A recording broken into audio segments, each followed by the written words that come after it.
and welcome to this, our 219th live stream. 10 things you wish you knew. I wish I knew 10 things. This is, of course, an homage to our Monday video, which is 10 things the biblical writers just expect you to know. So, this is, of course, our weekly live stream, our Q&A, where we take your questions on ancient Egypt and the Bible. And if you're new to the channel, welcome, and we hope you enjoy this. Okay, we don't actually have too much in the way of channel business tonight. We are not going to hit you up with an ad for a book, so consider this a free day off. So, we're going to explain the rules and probably just get right into the questions. Which is, super chats have priority.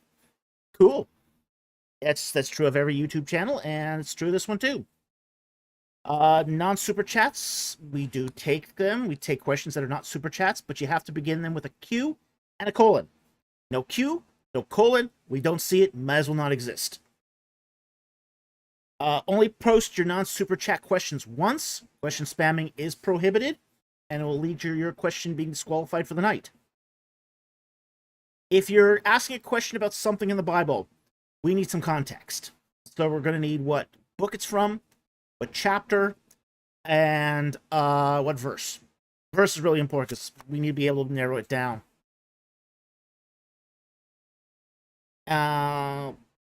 We do allow non-super chats to be sponsored as super chats, and if you do that, please copy the question into the super chat. It saves us time.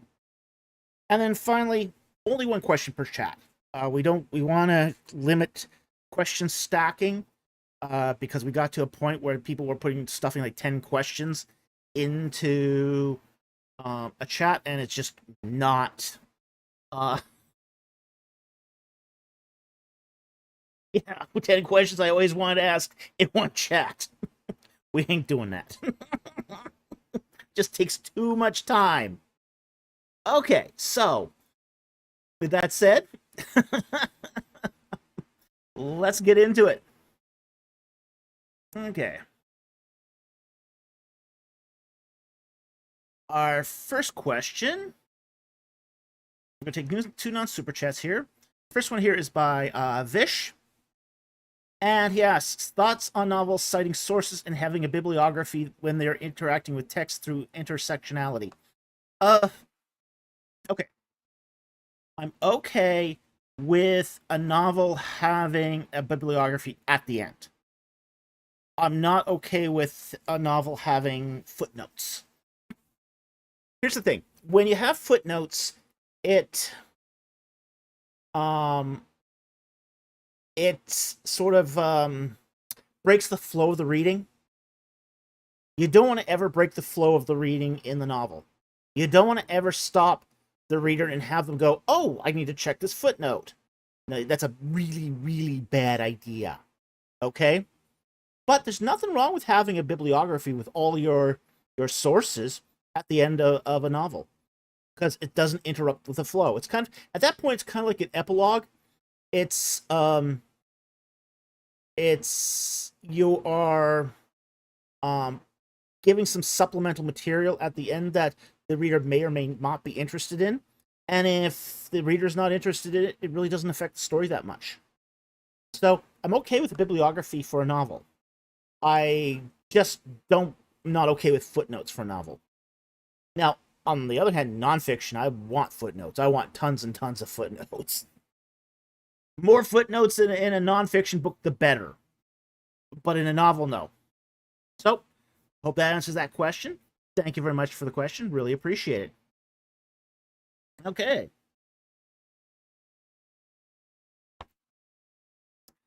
Next non-super chat we're going to take here is from Big Destiny. And he asks, do you think some early Exodus daters hold to it because of the older equals better fallacy? Oh, yeah. Yeah, it's the argument ad antiquatum. And argument ad antiquatum is sometimes called the argument by tradition or argument from antiquity. And there's two ways this fallacy plays out. It's either Well, we believe it because it's part of a tradition. The other way it tends to work is that it's the older view, therefore it's the right view. Okay? The problem is both are wrong. Okay? So um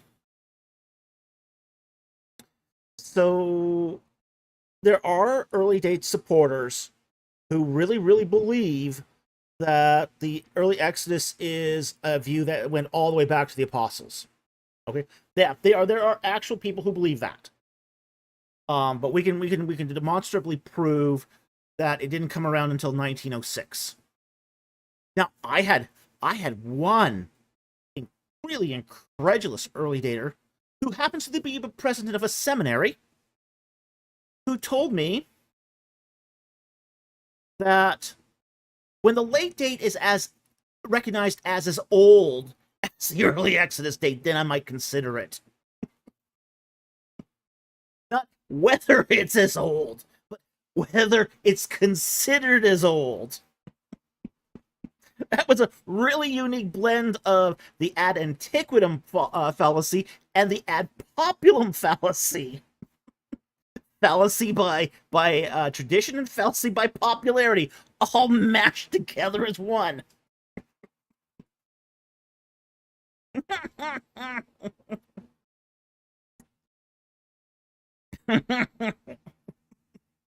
In reality, it was just he just feared his donors. That's really what it was. He was the president of a fundamental school, and what he really feared was the donors. Hoffman got the combo fallacy meal.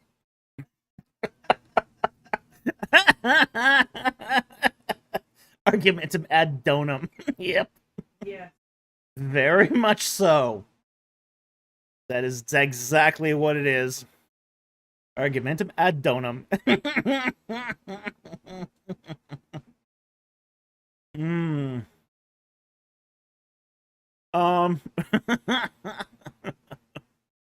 I did see a little something back here there. Let's see. AJ Higgins. He asks, he says, we love that sampled music.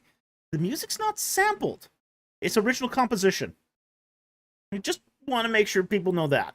That's actually an original composition. There's no sampling in there. Okay? So, and yes, it was done by Velocirabbit, and I'm Velocirabbit. So there you go. Okay.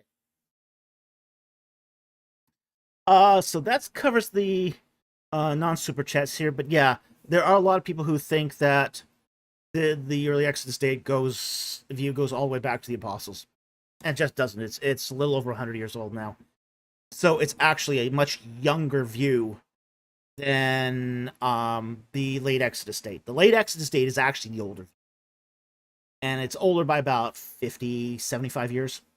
So I'll take that for what you will. All right. So that said, let's get to the super chats. Okay. First super chat here is from Andrew Tinsley for $4.99.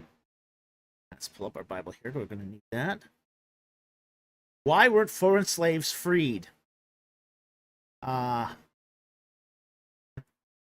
Freed in the Jubilee. Okay. Leviticus 5, 4. By the way, guys, I am running on about 3 hours of sleep. So, gonna be a punchy one tonight. Probably lots of rants too because of it.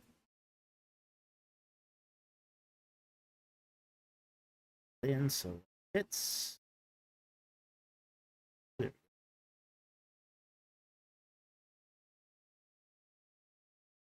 okay. Leviticus 25 verses 44 to 46. As for your male and female slaves, whom you may have, you may acquire male and female slaves from the pagan nations that are around you. Then, too, it is out of the sons of the sojourners, you who live as aliens among you, that you may gain acquisition, and out of their families who are with you, whom they will have produced in the land. They also may become your possession. You may even bequeath them to your sons after to receive as a possession. You can use them as permanent slaves. But in respect to your countrymen, sons of Israel, you shall not rule with severity over one another. Okay, so why weren't foreign slaves freed in the Jubilee? It comes down to this. What do you do with them once you set them free? That's what it comes down to. They don't have land. They could never possess land. Land ownership in ancient Israel was passed down through tribes and clans. Okay? So, if you weren't part of the clan system or supported through the clan system, as was the Levites didn't have land either, but they were supported through the clan system. Okay? So, if you weren't part of the clan system and aren't supported through the clan system, there was no way you could work. There was no opportunity for work. Okay? So, without the ability to work, without the ability to obtain land or lodging, you were kind of hosed. Okay? So, this was the precarious state of, say, foreign slaves. Foreign slaves, if you just release them, now you have this mass amount of population running around the landscape, and they have no labor. They have no way to feed themselves. They have no labor. They'll turn to thieving, robbery, and murder. So, you really can't release foreign slaves at Jubilee. There's nowhere for them to go to. Whereas, say, the sons of Israel, who were indentured slaves paying off their debts, once you release them, they return to their land holdings. There's opportunity for them after release. Whereas for a foreign slave, there's no opportunity for them. Because, again, all the land is controlled by the Israelites. So,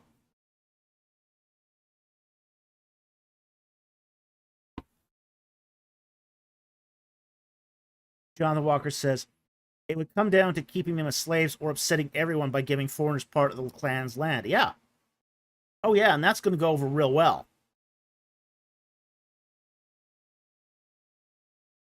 Yeah. Yeah.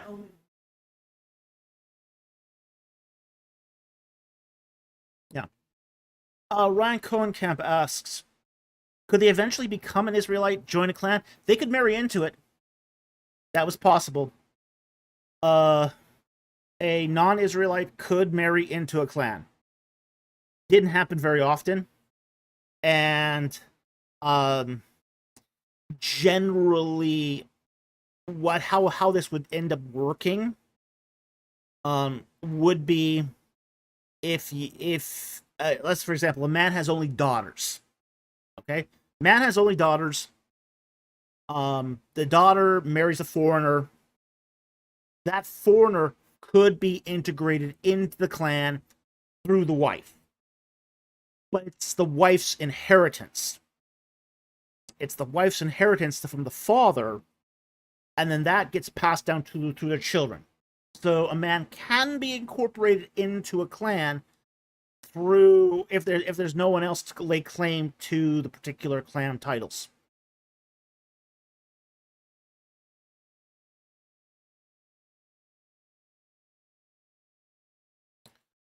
Jonathan Walker, but then you have the law of waiting for a few generations.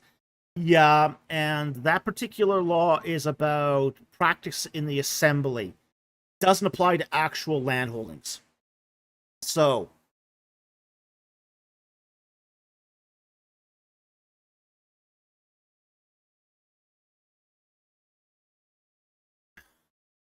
BC says, could we say Mosaic law is structured so that what is good for the nation comes first, then the tribe, clan, family, and individual? So the good of the nation trumps the good of the individual? Actually, no, it's usually the other way around. It's clan first. Almost all the laws all the Mosaic laws are focused upon clan integrity. Okay? So even before the nation and the tribe, clans get their sort of, they get their share first. So, so, hmm?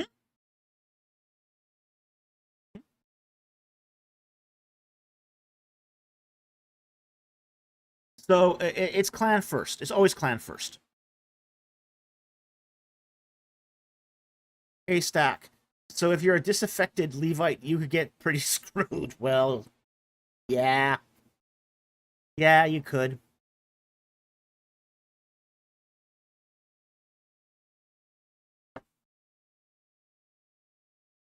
Jonathan Walker, clan prosperity and care first, then the individual, then at that point the nation benefits. Yeah, that's more or less the order. Okay, so I hope that helps. Thank you very much for the super chat. Very much appreciated. But that's why you didn't leave that foreign slaves free Jubilee. There's just no opportunity for them. They'd starve to death. Yeah.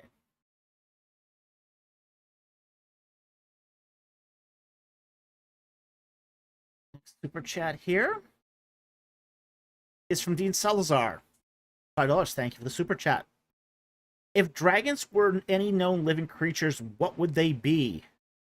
Who said they'd have to be living creatures?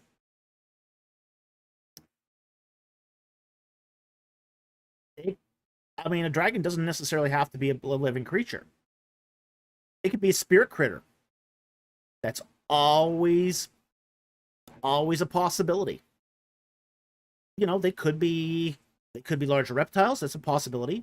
That could be some animals we don't know. It could be threat.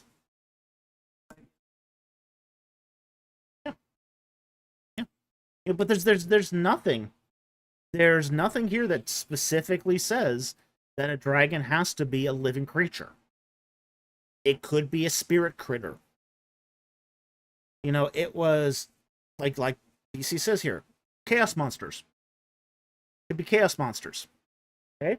That's a possibility. So it doesn't necessarily have to refer to a living creature. Now, it could, might, maybe. That's possible, but not necessarily. You know, it was what was his name now? Famous writer. You know, he said, you know, it's not important that dragons existed, but that they can be defeated. Dragons are an idea. They're an idea of everything that scares us, the monsters in the dark. You know? Oh, jeez. Oh, Dossman. Chaos monsters also include mother-in-laws. Well, John Walker. Dragons are serpents. Titanoboa, snakes, anacondas, lizards, Komodo dragon, crocodiles. Possibly. It's possible. We're not sure, though. We don't know. We're never told what exactly a dragon is. We all recognize dragons. It's one of those interesting things. You know, we recognize dragons, but we can't define them. Well, they are, but or amphibians. That's also been proposed for Chinese dragons. We just don't know. We all recognize a dragon when we see one, but we can't define one. It's a bit like ghosts. We recognize what a ghost is. Almost everyone can recognize what a ghost is. But to define it, that's trickier. It's a lot trickier.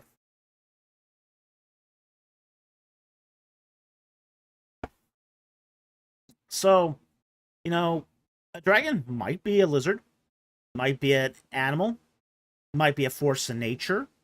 It might be our fears and doubts. It might be a spirit critter like a chaos monster. We just don't know. But when you encounter one, you'll recognize it for what it is. And dragons are just like that. They are monsters that we recognize, not monsters we can define. But because we can recognize them, we can also defeat them as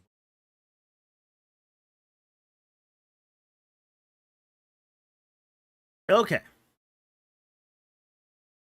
Solidus says maybe dinosaur bones gave ancient people the idea of dragons. Is that possible?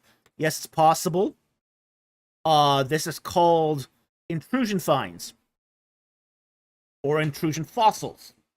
Okay, this is when a fossil works its way out of its original strata into another strata.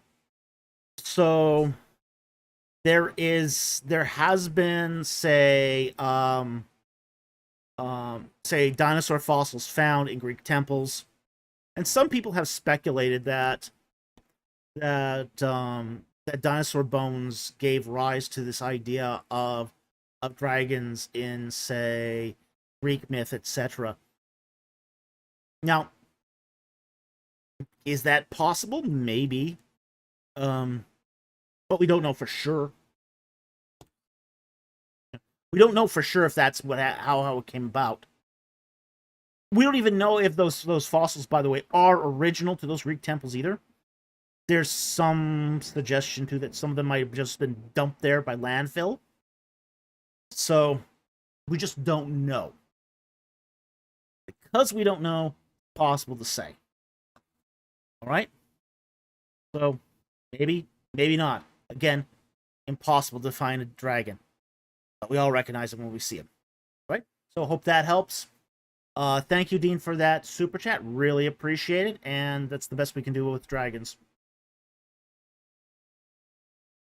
What?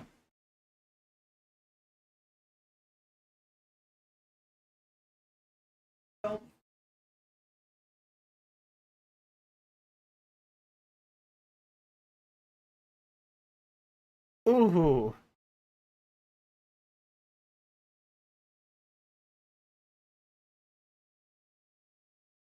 My control window just froze here. Isn't that lovely? And it froze again. Oh, come on. YouTube's acting up.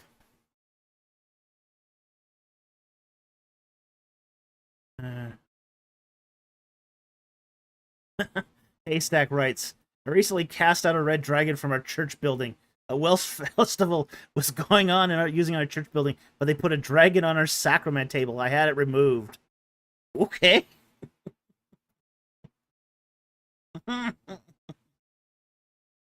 Wow. YouTube is being belligerent here. Okay, I don't have... Where is my... I need my control panel back. Hello, YouTube. Oh, you gotta love YouTube when it just decides to act up. Content back. Play, because...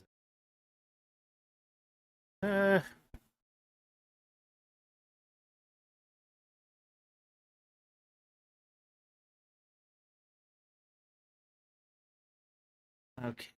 I think I've got it back here.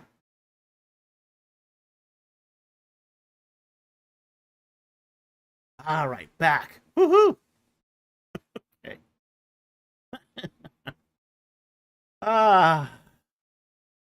Silly PB, big iguanas. Yeah, big iguanas are kind of nasty. They're kind of nasty. Nephilim iguanas.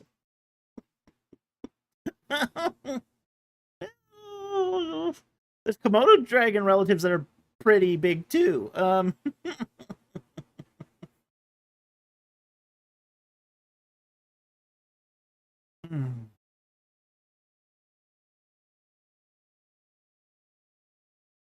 Okay.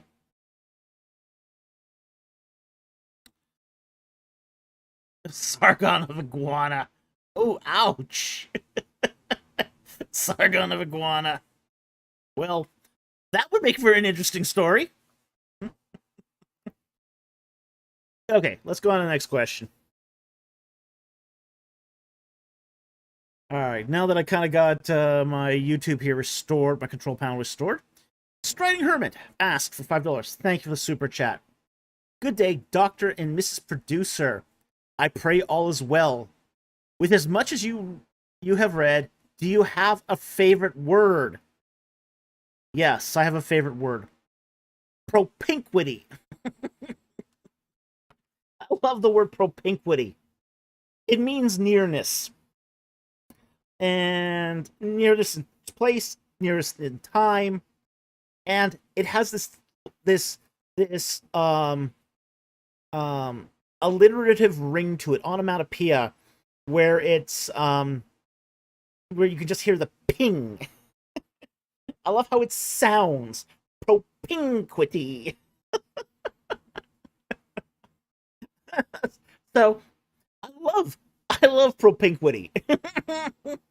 Favorite word. Mr. Producer. That's not a word.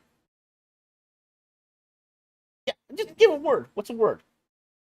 Yeah. He likes realism.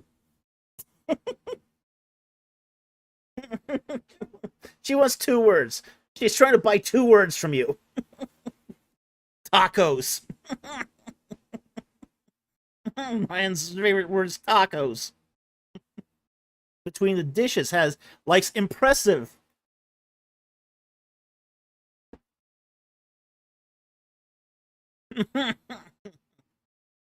Okay.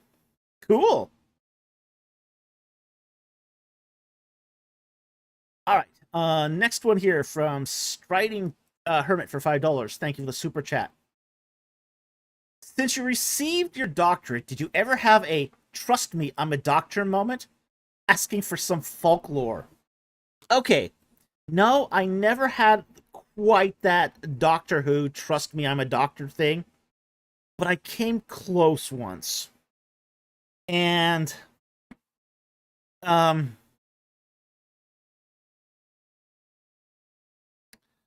this was just after I got my PhD.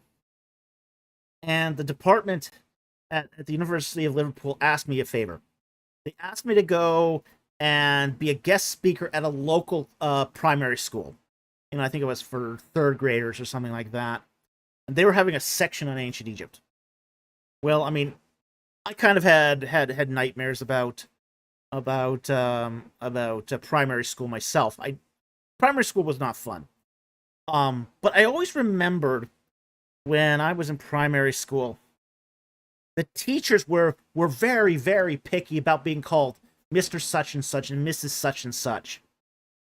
And I remember when I was in like grade 7 that I had a teacher who told me, "Well, you can't call me by my first name until you got your PhD." I'm like, okay, fine. So, 40 years later, I get my PhD, and I'm teaching a little section at this primary school, and the primary school teacher, I don't even remember her name. She goes, "Well, kids, do you have David any questions?" And I just automatically said, "Dr. Falk." She goes, oh, sorry. Like, oh, cool. That was so worth it. So worth it.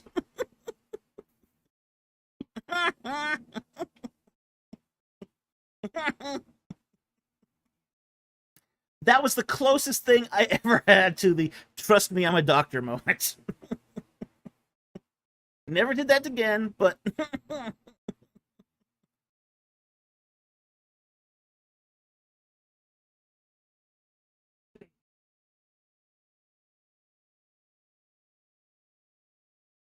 yeah. Ryan Cohen Camp, is anyone on this airplane a doctor?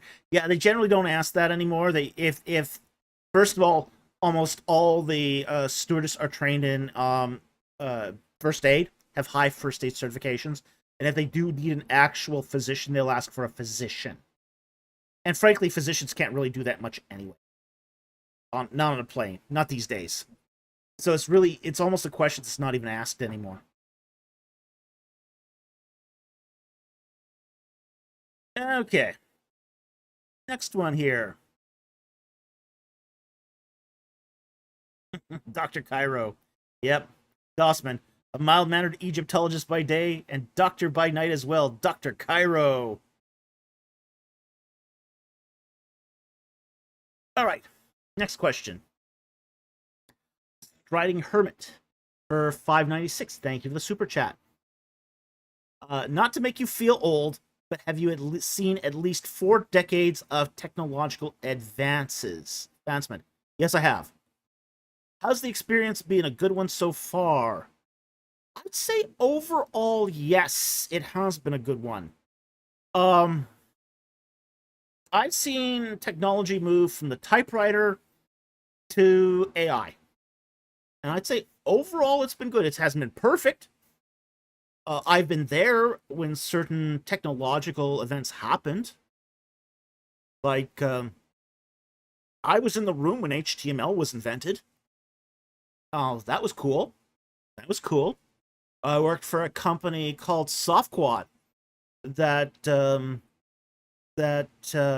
was helped co-develop standard generalized markup language, SGML.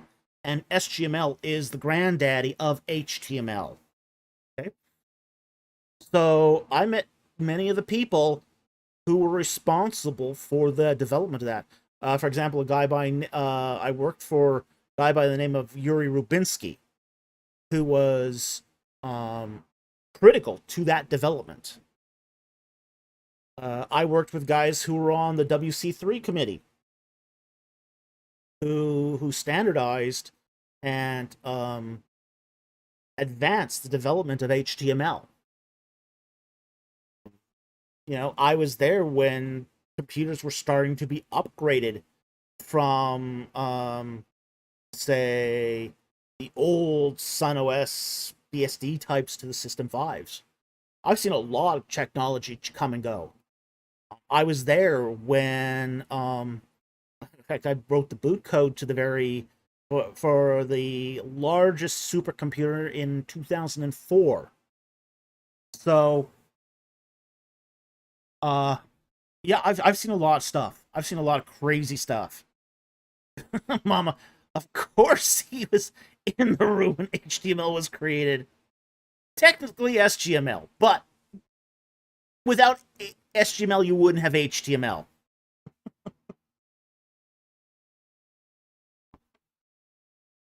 I mean, when I made the transition from typewriters to PCs, it was one of the best things that ever happened to me technologically. For the first time, I could edit my typing and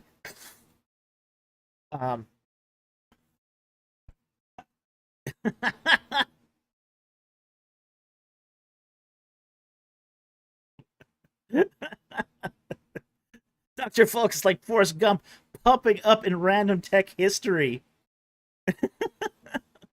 Dossman, HTML is greater than HTML. It is in some respects. You know, you had to, back in the day when you did SGML, it wasn't enough that you just wrote markup. You had to define the markup. So you also had to be able to do document type definitions. So if you know anything about SGML, you know about DTDs,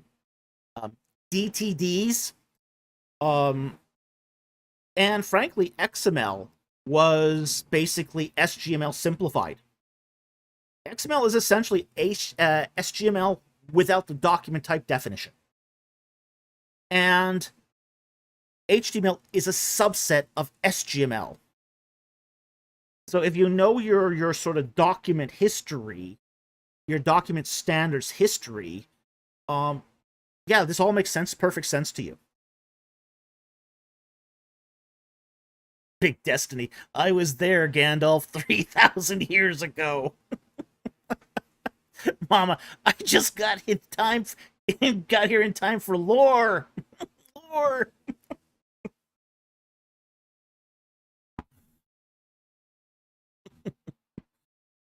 AJ Higgins. Okay, is this guy just a super influential person in human history that will record it in the books?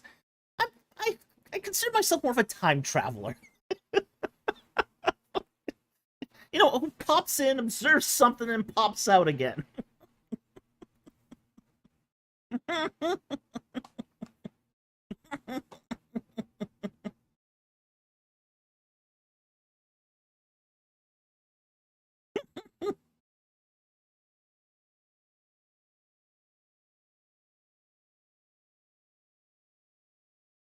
Harry Stark, I'm amazed people actually used typewriters back then.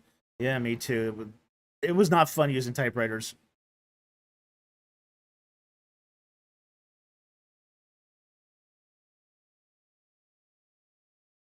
Dossman, SGML coding was my father's job for a long time. Yeah, and it was a specialized skill you had to go learn. It was not something that was it wasn't easy to pick up on your own. It was very difficult to pick up on your own. And you needed special software to do the compilation for it.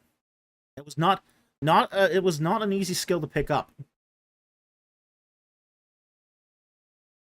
BC, Mama, there'll be rants too. Falk is tired. Dossman, Dr. Falk invented OS2 Warp. OS2 Warp came after a lot of what I did. Um, I I did play around a little bit with OS2. OS2 was a great OS. OS2 was a really good OS. It should have been more adopted than it was, but it just did not have the support it needed from the software community for it to do well. But I liked OS2. I really liked OS2. And I believe OS2 Warp is that like the 3.0 version or something like that. I can't recall. But I remember the original OS2. Of course, that's because I had a personal System 2 computer. But my personal System 2 couldn't run OS2, which kind of sucked. But boy, I mean, yeah, it was cool stuff.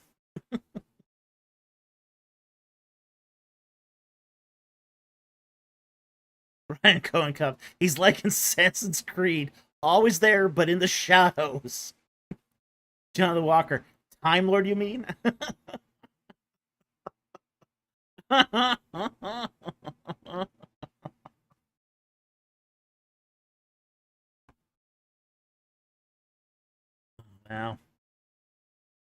But yeah, there was some really cool stuff.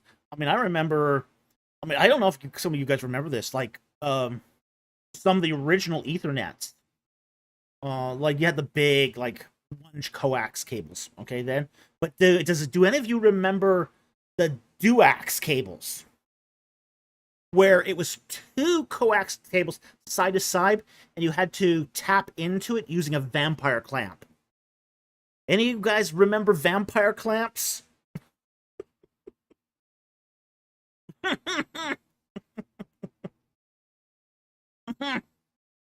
Vampire clamps were so awesome. You had to press them just right.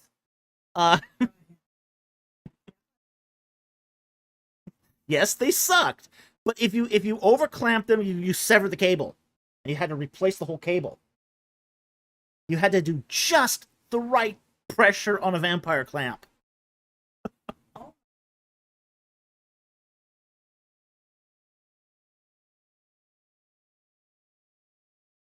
Again on the base. Yes, we just rewired a guy's house who hadn't rewired this entire time. Oh yeah. Oh yeah. I mean, I remember my first modem. My first modem was a 300 Packard baud modem. And it was like $300. I remember that. That was supposed to be my university savings, by the way. There's no way I was going to pay for university on $300 anyway. My parents didn't understand that they had to contribute money to a college fund to make it grow. So my entire college fund was $300. Blew it on a modem. Did not regret that.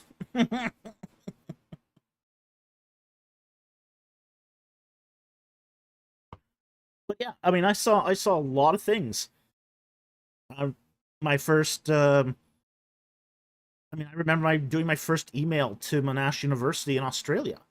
You know, it was amazing. You know, I could send an email and it get there immediately, or close to immediately.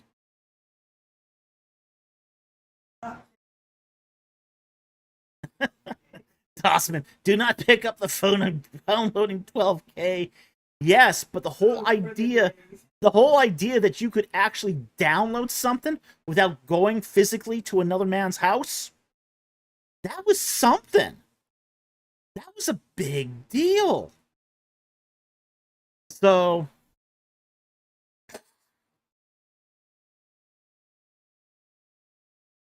you know, the idea that you could go download a program or download a book or something where you didn't have to carry a bunch of discs, burn some gas, and go to somebody else's house to copy it, huge thing. You know, people don't understand what it was like before the internet.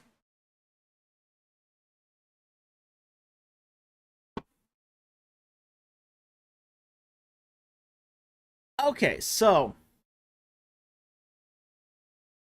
yeah, I've experienced decades of technological advancement, and I've seen a lot. I've seen a lot of technology change. So,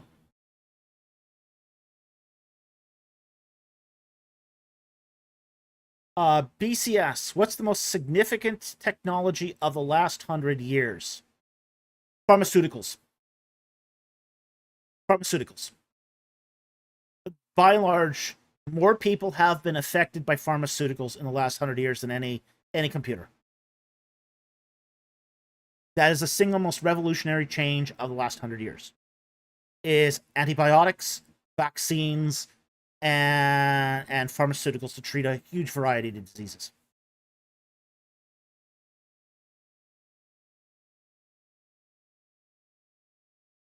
Oh yeah, people today don't realize how many people used to die of polio.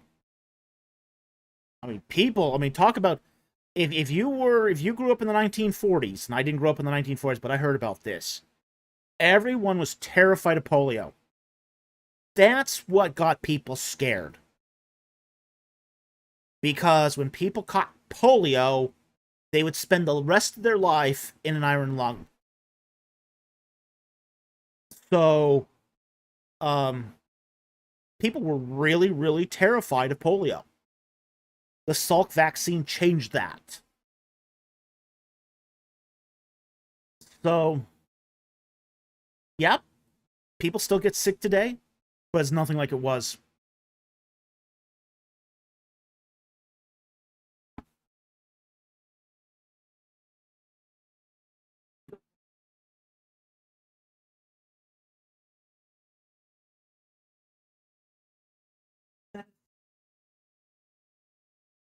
Yeah. Aaron Richards, so many people denounce pharmaceutical companies today. Uh, it's one of those things you need pharmaceutical companies. They did need a lot of legislative um controls.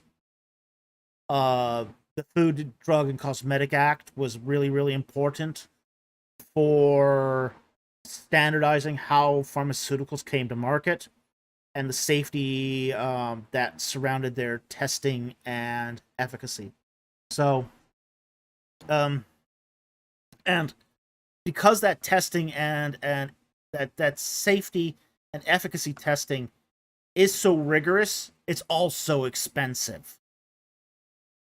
And unfortunately, when you got something that costs that much money to get to market, yeah, money's going to be a factor.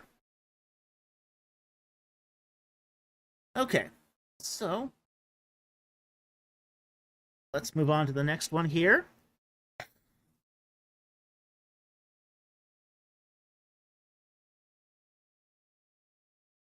Next super chat here is also from Striding Hermit for $3. Thank you for the super chat. Does forgiveness equal the absence of consequences? No, it doesn't. Forgiveness is a matter between the aggrieved and the victim and the perpetrator. Okay?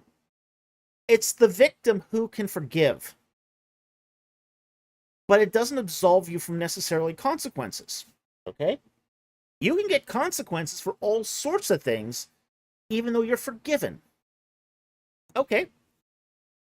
Yeah, let's say you steal someone's money and go on a gambling spree.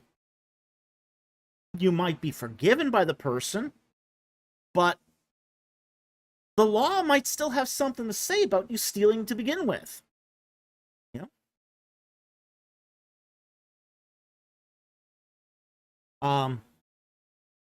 I mean, there's a lot of things where if you commit a crime, the state has a vested interest in you receiving consequences for that.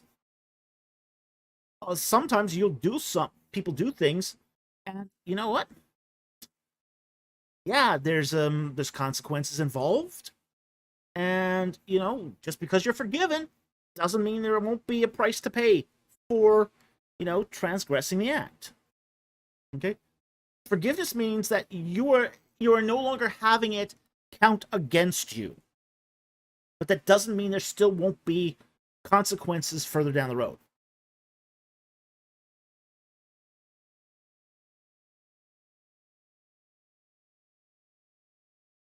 Yeah. Yeah. Jonathan Walker says the one forgiving can set stricter boundaries to prevent the forgiven from repeating the act again. Yeah. Yeah. So it's not that you're going to have an absence of consequences. You will still have some absence. You will still have consequences. Consequences are a natural effect of what happens. Okay? And this is just sort of the way our world works. You can receive forgiveness for your sins, but in committing a sin, you can still incur consequences. That's just the way the natural world works.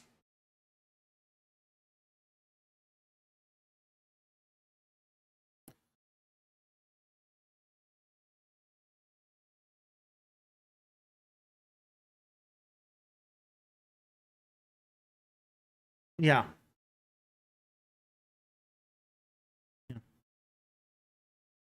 Between the ditches, forgiveness is a resetting of boundaries, not divine amnesia. That's one way to put it. Yeah. But even if you do forgive, again, things can happen. You know, you could still incur a lot of consequences for doing something.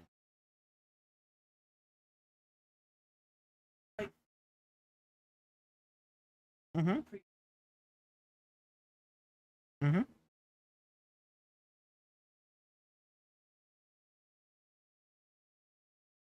Mm-hmm. Yeah. Okay. So, Striding Herbert, I hope that helps. Uh, Thank you very much for that super chat. Very much appreciated.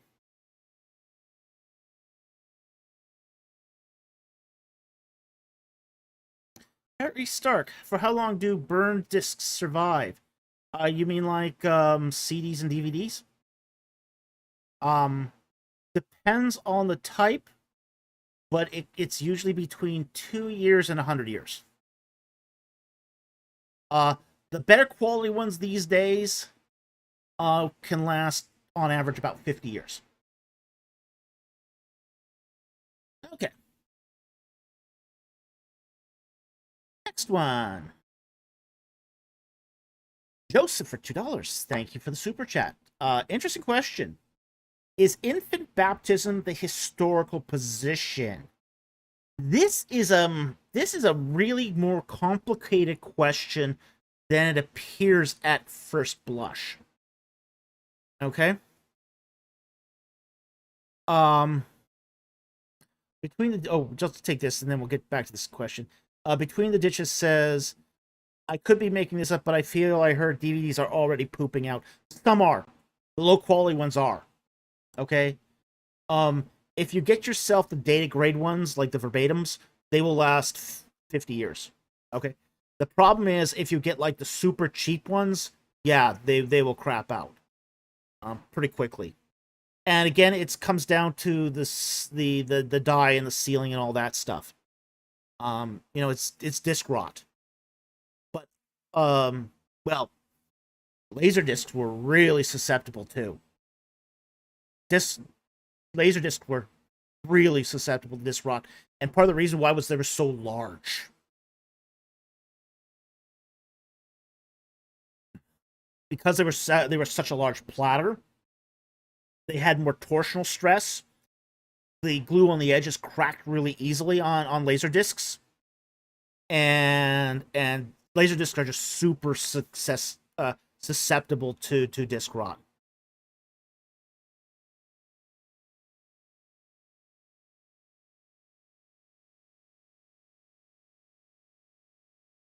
Between the ditches. Wow, for so much for the guys who yell about hard copies of everything. Well, you know what? I still have hard copies of CDs. I like CDs. I think they're a great medium. Here, okay, I'm gonna talk about this, okay? Because it's happened to me. Okay? This has happened to me. Here's the problem with electronic media. A publisher can make it just disappear.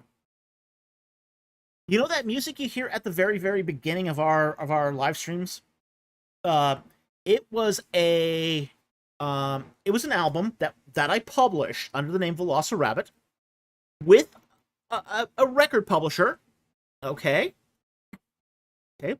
And it was completely electronic. You could get it on Spotify, Audible, all those things. All right. One day, my record publisher decides, oh, we need a lot more metadata from you, and you didn't supply it. So we're going to retract your entire discography. So what happens is, anyone who had bought my album, it disappeared off their devices. Gone. Okay? You can't get it on Spotify. You can't get it on Audible anymore. It's gone. You can't get it on iTunes because the publisher retracted it. The publisher retracted it because it didn't get the metadata it wanted after the fact. So now, if you want it, I pretty much have to sell you a CD. Okay?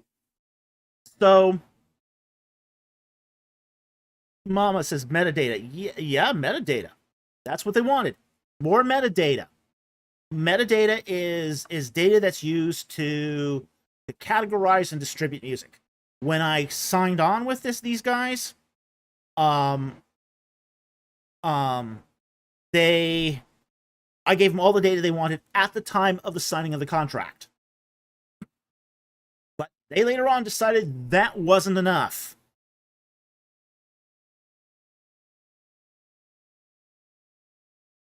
So right now, all the music that I published has just disappeared. It's disappeared off of devices. It's disappeared off of off of the distributors. As I said, iTunes, Spotify, Audible, all gone off of all of those. And this is why CDs are coming back. This is why people want hard media. It's not so much that they have the hard media, but they can move it off of their locked devices. That's the issue. It's to get around the DMCA controls. Okay? It's to get around that whole digital media lockdown devices thing.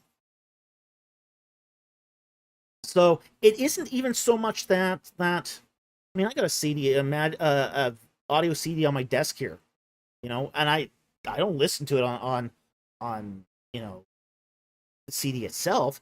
I transfer the files and I can listen to the files later. But you can't do that with a lot of these locked media systems because of digital management software. Yeah.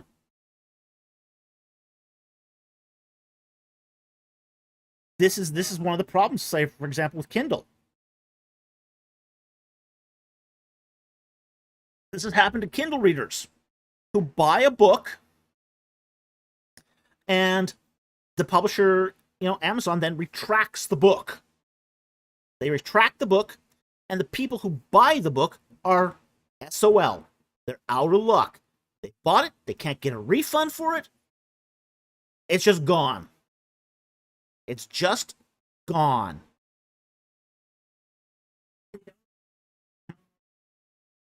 And all of these services have the fine print that they can retract media at any time without refund.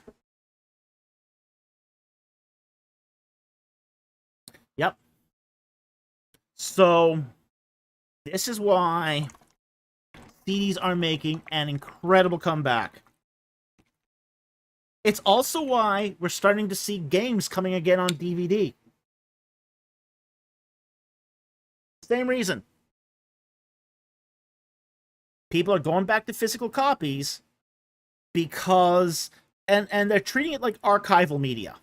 They're not treating it like something that they're playing all the time like we did in the 80s. They're treating it like archival media, like a backup. A backup just in case your computer dies or the service goes away or something else. Or the company closes. Not that that's ever happened. So it's what's made CDs and DVDs popular again isn't that the format is so great or that the physical tangible media is so precious, although it does carry a certain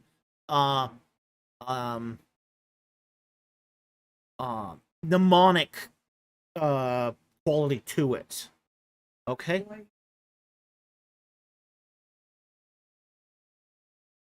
Yeah, that was tough. Okay, but it's the fact. It is the fact that people are tired of having what they pay for just disappear on them without recourse. That's what they're tired of. Okay.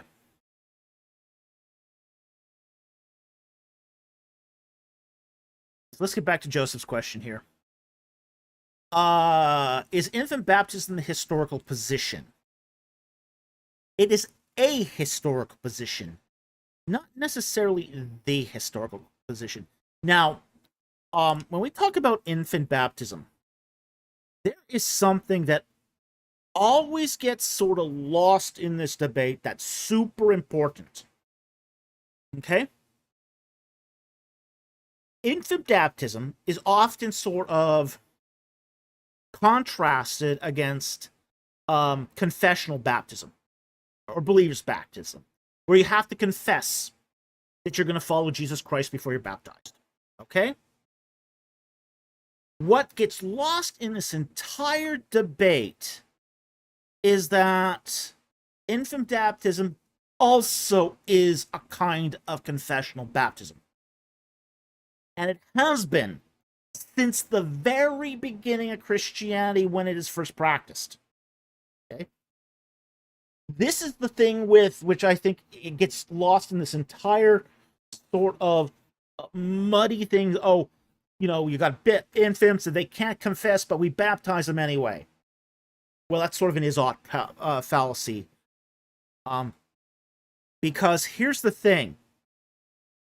Infant baptism requires a confession. It absolutely requires a confession, and it always has. Here's the rub, though. For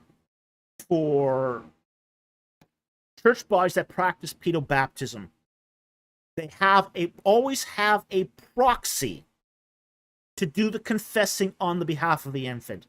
We call those godparents. Okay? One of the big criticisms of infant baptism in the early church was you are making a promise on behalf of the child as a godparent that the child will be raised in the way of the Lord and will convert to the Christian faith.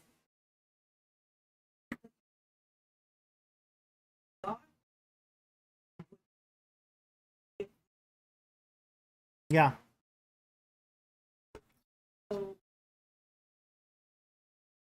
That confession was a double-edged sword. Absolutely it was. Yeah, that confession was a double-edged sword. And that was what was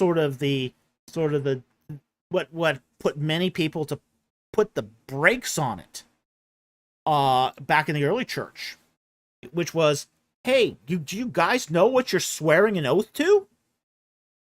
You're swearing an oath that this child will come to Christ and be a good Christian. It's like, you're making a promise to God that your body can't cash. So when it comes down to, oh, we can baptize them and you don't need to confess for that, that's nonsense. That's always been nonsense.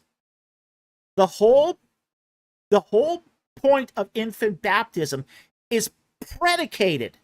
It's predicated on someone making a promise on behalf of the infant. Without that, there is no infant baptism.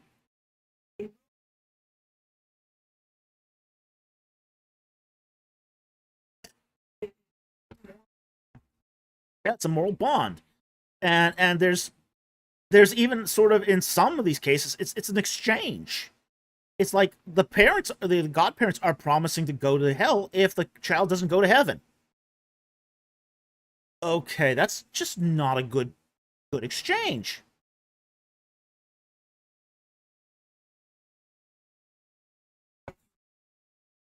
Yeah, but Packer's view on this is really antithetical to the foundation of infant baptism. Mama says we can't even swear on our own head about anything, and people are doing this. Yeah, and they've been doing it for millennia. All of infant baptism is predicated on a confession, just like believer baptism is predicated on a confession. It's, if you don't have that confession, you don't have baptism. And that is the one thing that I think always gets lost in this whole debate. No, it's not extreme baby dedication. It isn't. It's more than that. Much more than that. Yeah.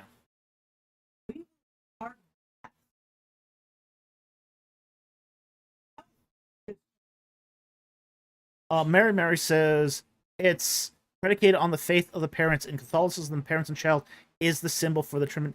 And that is actually an ad hoc reasoning. That's not the original reasoning for it. That idea was introduced later. This idea of commutative faith. Okay? But commutative faith doesn't work. Because I'll tell you why it doesn't work. Because every infant Baptist, pedo-Baptist, every pedo-Baptist practice requires godparents. So it's not just the faith of the parents. There's somebody else making a swearing on behalf of the child. In every instance.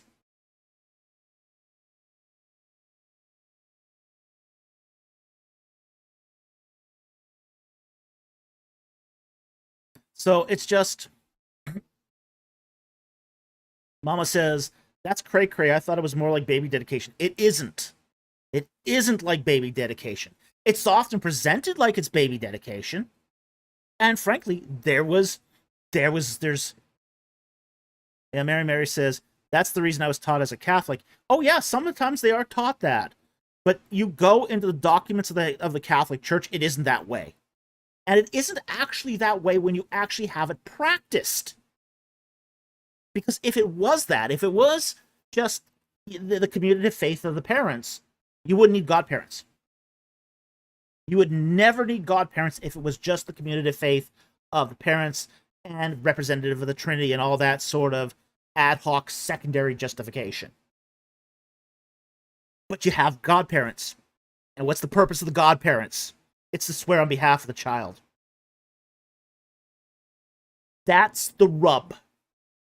And that's always been the rub. And it's been that way since at least the 2nd century. It's always been that way. And we have it recorded in the Church Fathers that this is what they did. So, yeah, except you do need godparents. They won't. I have never seen. I have never seen a Catholic baby infant baptism without godparents. Have you? I've never seen one. Oh yeah, you can have absolutely crap godparents. You can have absentee godparents, but they're still part of this.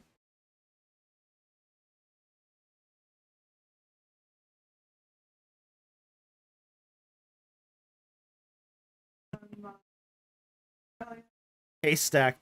Abraham is the real godfather. I thought that was Corione.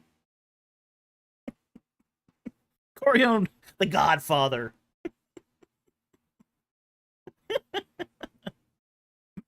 Yeah, it's more than just ceremony. It's more than just ceremony. There's actually an oath there. Alexis asks, do you think apostles baptized entire households, including babies, young children? It's possible, but it's not necessarily so.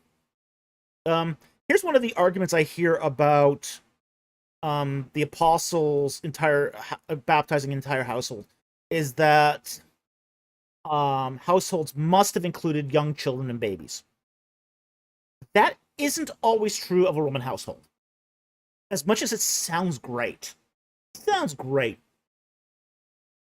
if you were a good Roman citizen and you were already in your 50s and 60s, your children didn't always live with you. If you had sons, they were probably going and joining a Roman legion somewhere, going and fighting for their piece of land, because that was what military service gave you. Okay, so it isn't always true that Roman households had children. So as much as I've heard that as a but no, it's not necessarily the case. And even if it was the case, doesn't mean it's normative. That's the other thing. We do have things where, like for example, the Nomos Patri, where the rule of the father, basically the father converts, everyone converts. But again, how much of that is actually going to be a real baptism in as far as the person actually believed? So, so the evidence that we have for the apostles baptizing infants is thin. It's really thin. I wouldn't want to stake a claim on that. It's not. There's only two households that could have even qualified to have children, and that's making some assumptions about those households that don't necessarily apply to what Roman households were really like in the first century. So,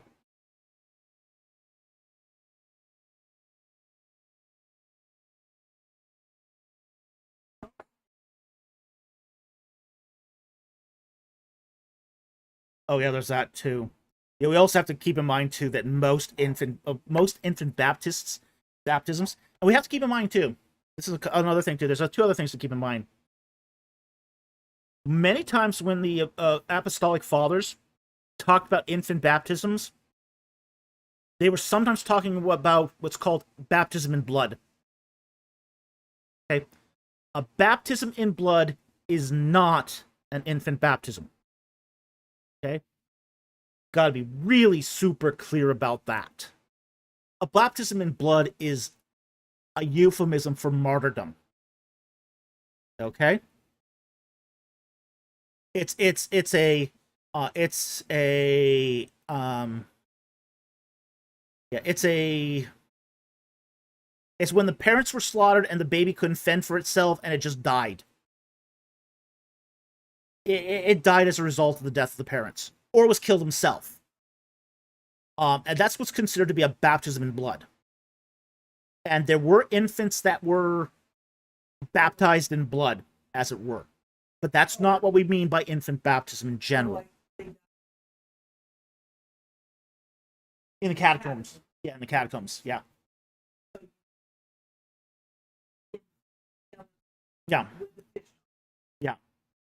Yeah, you do see this in the catacombs. There are some burials in the catacombs which have, say, grave markers of with the ichthys fish. And sometimes you'll say baptized in blood. Okay? Count of Mercy, whose blood? Their own. Their own. It's baptism in blood is a euphemism for martyrdom. And it was martyred if you died. Yeah. Disease and starvation in the catacombs is also considered to be a baptism in blood. Okay. So when you see the apostolic fathers talk about, the church fathers talk about infant baptism, sometimes they're talking about baptism in blood. And that's a really, really important distinction to make. The other thing that we have to keep in mind too is that a lot of people from the 3rd to 5th century weren't baptized. It's sort of this myth too that every Christian household received baptism on conversion. Many, many people in early Christendom put off baptism until the end of their lives, because any sin that they commit wouldn't be forgiven. There was this belief in early Christianity that baptism is the act of baptism remitted sins, and therefore, if you committed sin after baptism, it wouldn't be forgiven. This is why you had Constantine wait until his deathbed to get baptized, even though his mother was a Christian.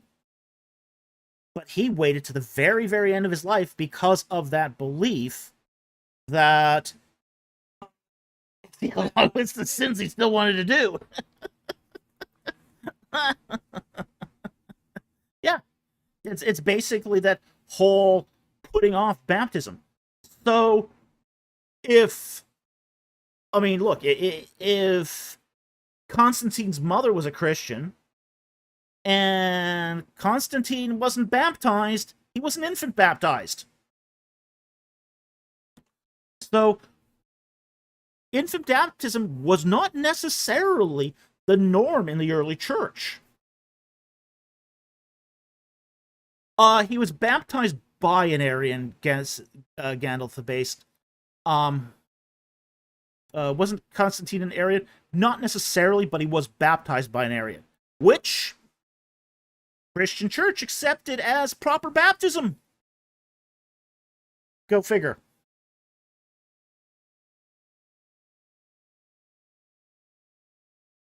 Okay, so there's a lot of moving parts in this debate. I wrote an unpublished, I never published this, I did write a 200-page book on infant baptism. Oh, we still have the manuscript, it just needs a pretty big edit. But yeah, I wrote a 200-page book on infant baptism.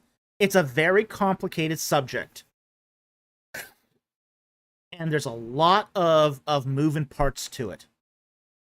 So, it's a very complicated debate.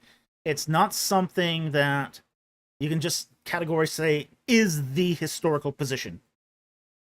Because there's a lot of history here, a lot of complexity to it. It's not a simple issue.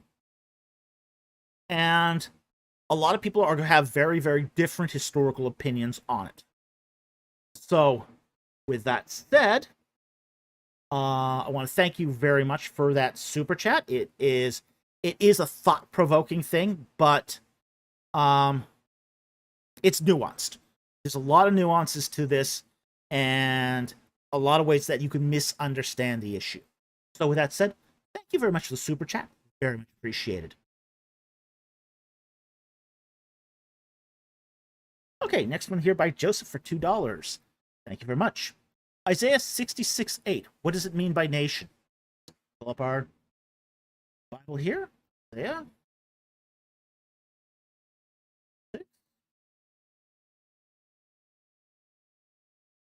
Verse 8. All right. Bible here. Who has said such a thing? Who has seen such things? Can a land be born in one day? Can a nation be brought forth all at once? As soon as Zion traveled, she also brought forth her sons. Okay. What does it mean by nation? The word here is goy. Okay, it's goy. And it's a Gentile nation. That's really what it's talking about here.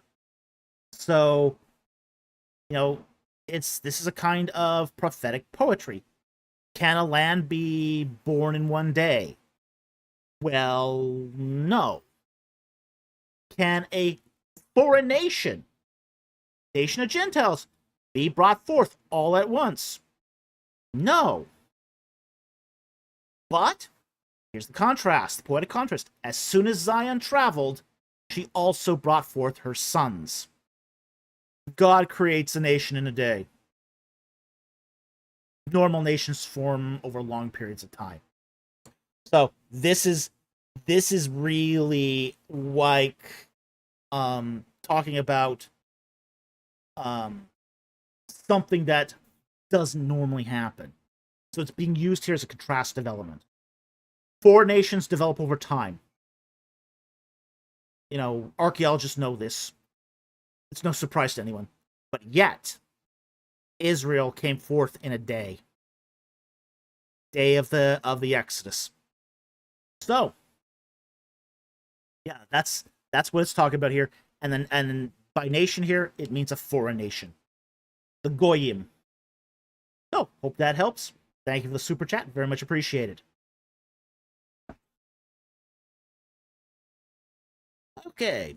Big Destiny for $5. Thank you for the super chat. Good evening, Dr. Falk. Good evening, Big Destiny. I recently acquired a cat through the cat distribution system. She found me. Did the ancient Egyptians have pets like we do? Yes, they did. And they were particularly fond of cats. Okay? Now, if you were a king, you had dogs. Kings had greyhounds. They love greyhounds. We actually have a funny thing. Like, I think it's Mentuhotep, a relief from Mentuhotep. I believe it's the second, where he's got a couple of greyhounds sitting beneath his feet, and the names of the greyhounds are inscribed over them. And one of the names is Puppy.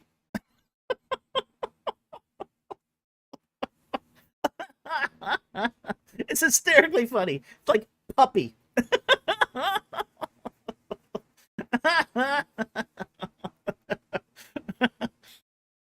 But your average Egyptian couldn't really afford to have pets, but they did keep cats around.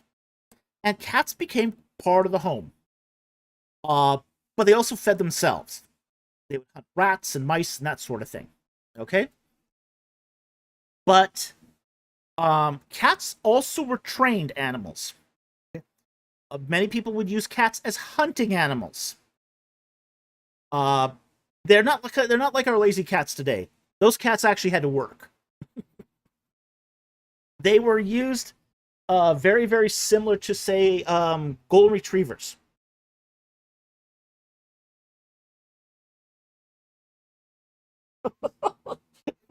As soon as we said pets working, our rabbit's ears perked up. Like, she doesn't like the idea of working, apparently.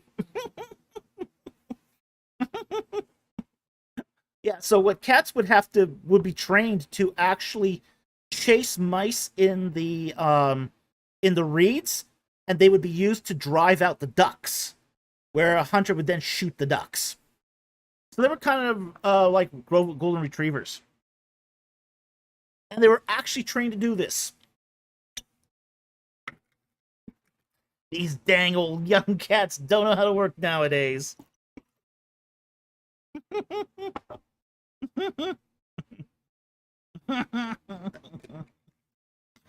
Yep. Well,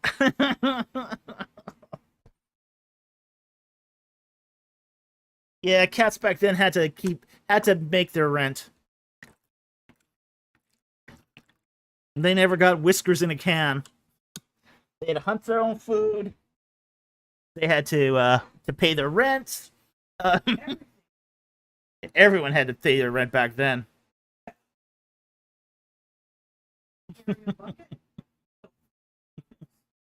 Bon. Look, pal, back in the day, we had to hunt for our own food. Yeah. Yeah, cats did back then.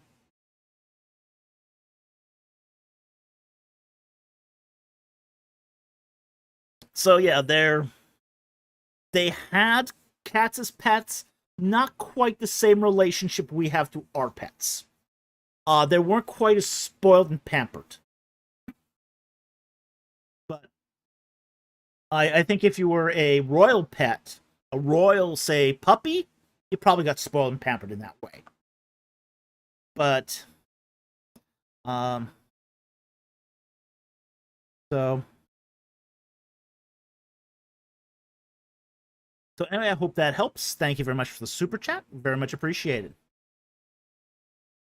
Marimara says, your thoughts on Justin Martyr and his writings. I have read them yet. I only recently learned about him. I am interested in reading his work. I've read a lot of church fathers. I have read Justin Martyr. It's been a long time since I've read Justin Martyr.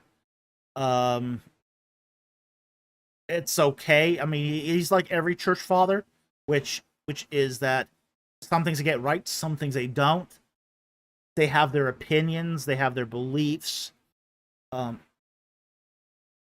It's a mileage will vary thing, okay? And you kind of have to treat all church fathers like this, which is you have to take everything on a case-by-case basis. You can't just say, well, this church father is gold, but this one isn't. Okay? They all have little bits of gold and stubble in them. Okay?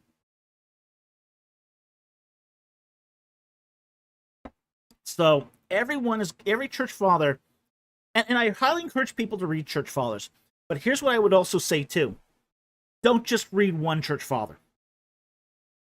Read as many as you can. Here's why. I think the big mistake people make when they start reading the church fathers is they start reading it and they start thinking, oh, I now know what the early church teaches. Oh, you poor sweet child.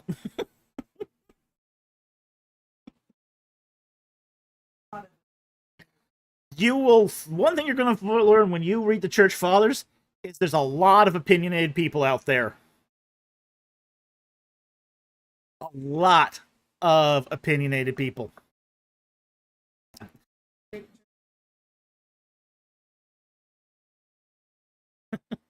Between the ditches, the great church fathers and the great heretics. You have to eat the whole pie. Well, here's the thing. I mean, the one thing I learned, and I went through this too. Read my first church father and I thought, oh, wow, fantastic. I know so much about the early Christian church. And then the next one, he disagreed with the first one. Okay. How about the third one? He disagreed with both of them. It was just like, by the time you get through 100 volumes of church fathers, you start going, none of these people agree with each other on the secondary issues. Yeah, they'll agree mostly on the primary issues, like the main issues of the Christian faith. Like they'll agree on the Trinity ultimately. They'll agree on, say, the virgin birth. They will agree on the sinless life of Jesus Christ. They'll agree that Christ came in the flesh, that he was crucified, resurrected. And that's about where it all ends as far as agreement. They won't agree on eschatology. They do not agree on eschatology. They don't agree on baptism. They mostly agree on the Eucharist. Even that's not 100%. Okay? They certainly won't agree on things that that are just sort of over the map, like the use of certain philosophies. It's crazy what they will agree on and what they won't. They'll all agree that Christ was manifest in the Old Testament. They'll all agree on that. You know, that the Old Testament is talking about Christ. I'll agree with that. What exactly they agree on that is another matter. I mean, if you want some crazy stuff, start reading how Isaiah chapter 9 is interpreted in the Church Fathers. Yeah, it's wacko.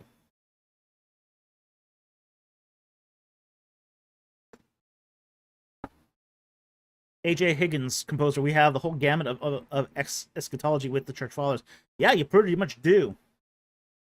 I mean, you've got historic premillennialism, you've got amillennialism, you got even a little bit of partial preterism. I mean, you got all sorts of different things. You got postmillennialism. It's crazy. The one thing is that you discover by reading the Church Fathers is they're human and they disagree. There's the consensus is on the essentials and nothing else.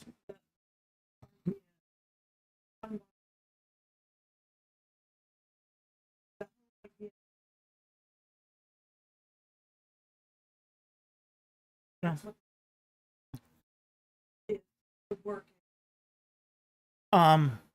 Most of the Church Fathers are really focused. They're really focused on threats from without. Okay? So a lot of the Church Fathers are not so much focused on internal debates, although those come up. If you read sort of the what they're actually talking about on a case-by-case basis, they're talking about heretics, most of them. Okay? Yeah. Yeah, you have to be real careful how you read a Church Father too, because they will sometimes they quote so much of a person's writing, you might think that they're advocating for that writing when they're actually quoting it to set it up to be defeated. Okay? So I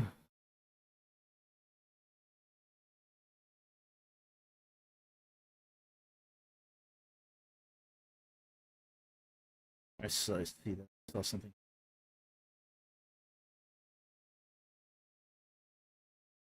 Question here. Brian Cohenkamp. When is the last Church Father? What's the cut off? That depends. There are some that will say that the Church Fathers went into the 7th century, some to the 10th. There's some will make a distinction between early Church Fathers and late Church Fathers, or ante-Nicene and post-Nicene Fathers. Ante-Nicene is up to the Council of Nicaea. Post-Nicene is those after. Yeah, A-N-T-E.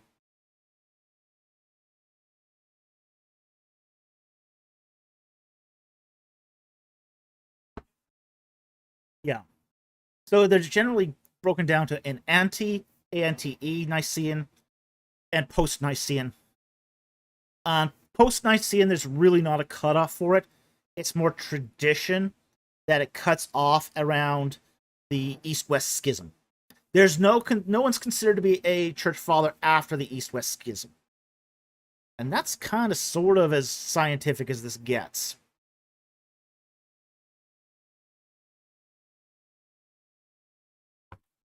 So yeah, that's sort of where the cutoff is the East-West Schism.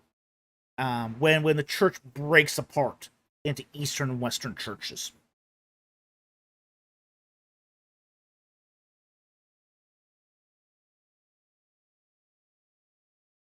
Okay. So let's move on to the next one here.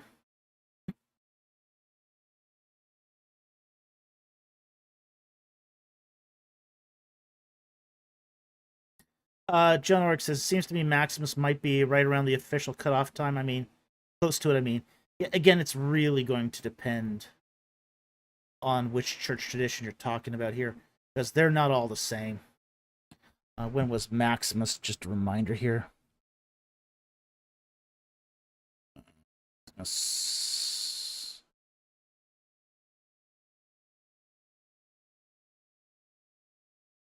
Uh,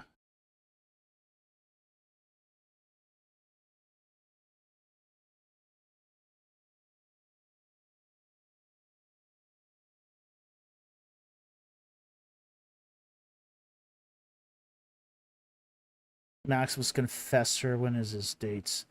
580. Yeah, if you were to talk to somebody in the East, you would probably, I wouldn't like an Orthodox wouldn't consider that to be a cutoff. Maybe in the West, but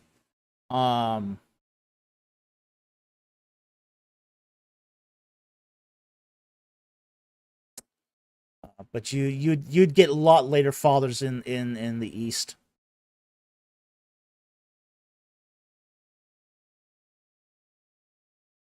Like the Orthodox Church would consider John of Damascus to be one of the fathers too. And you're talking 7th century there. So again, it's just going to depend.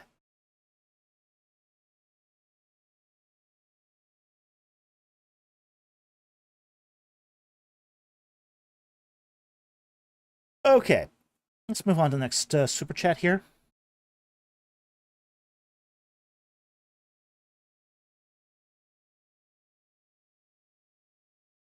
Okay, Marimar asks, what is your opinion of IP? I've been watching some of his videos on YouTube. You may have been a guest. May have been a guest. I've co-wrote some of his stuff. I highly recommend his work. Okay. I think he's a very talented apologist. I think he has some good educational credentials to back it up. Yes, I did do my first popcorn review against IP. Yep, that was true. But IP listened. He listened to the review, he retracted his video, and he remade them. You know? So you gotta respect that. That is a respectable position. I can respect somebody who, when criticized for their views, retracts them and redoes them. So I do give IP very, very high grades. I think he is one of the best apologists out there at the moment, and I recommend his channel. Okay. So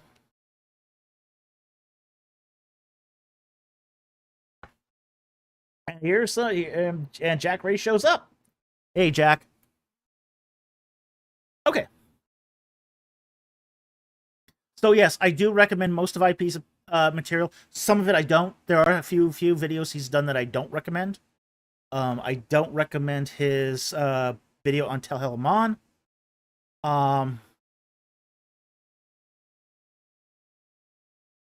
Between the ditches, is Mike Jones an Anglican, Lutheran, or Presbyterian? Gotta be one of those. He has not said. He keeps that private. And I keep that private. So, and him and I agree on that for the same reasons. We don't reveal our denominations. There's two reasons. Okay, two reasons why we don't divulge that. Neither him nor me. One is it creates division. By saying what our denominations are, we basically people will take that as an unqualified endorsement, which neither of us do. Okay?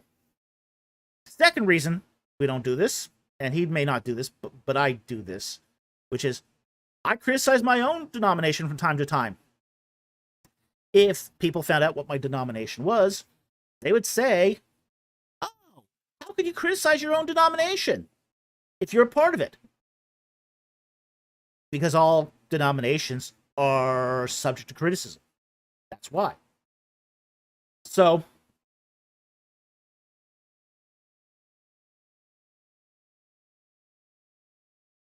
it was a joke? What?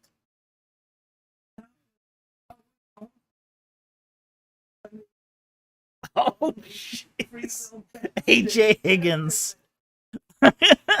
Oh, we all know you're a super fundy KJV only Free Will Baptist. Laugh out loud. Just admit it.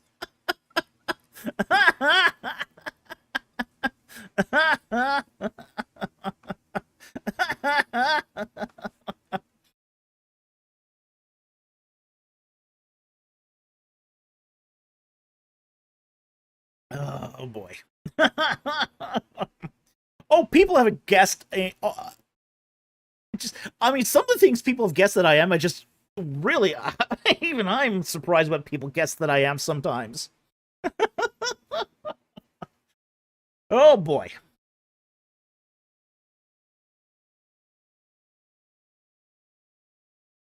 Solidus says, I really appreciate Dr. Falk's reasons for keeping his denomination private. There's too much online polemics between denominations, in my honest opinion. Yeah, there is. Right. He's Canadian, and that's my guess. I don't think that's a denomination. More of an affliction.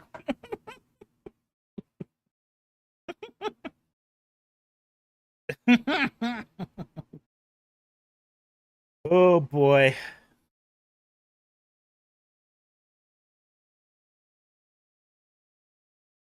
Jack Ray says, I went to a church in the 1990s that called itself Free Will Baptist, but it wasn't cult-like. It's very much like a Southern Baptist church with a different name. Some are, but a lot of them are very cult-like. I had some friends in the Free Will Baptists that were not doing so well.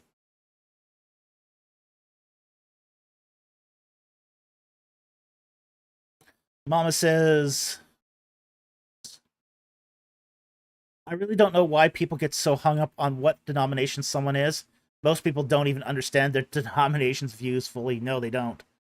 But people get hung up on it is because then they can put you in a box.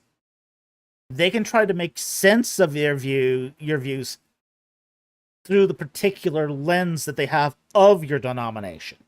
That's why people get hung up on it.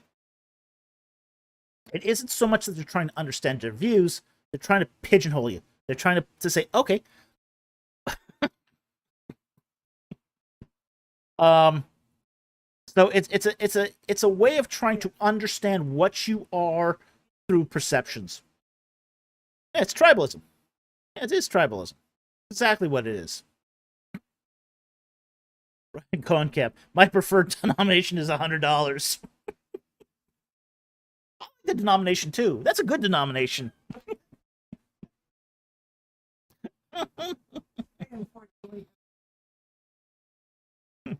Yeah, we have a hard time being in that denomination.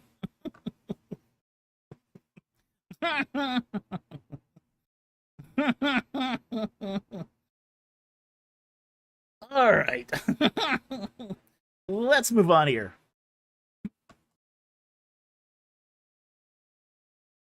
What?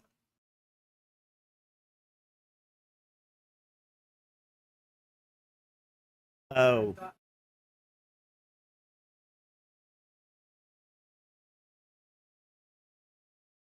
yeah. Yeah, Solidus says I really started feeling insecure in my denomination due to online polemics. I was afraid I wouldn't make it to heaven because I wasn't in the right church. Your your security into heaven is through the finished work of Jesus Christ. You are saved by grace through faith. That's the only way.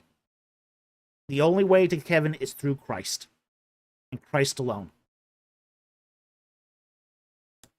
Denominations, while I think serve a purpose, I also think too that um you have to be a little cautious with them. There again, they're a place where you can gather with like-minded people. Okay, And I don't think your salvation is based upon what denomination you're part of. So again, it's more what is your relationship with the true God of the universe through the finished atoning work of Jesus Christ.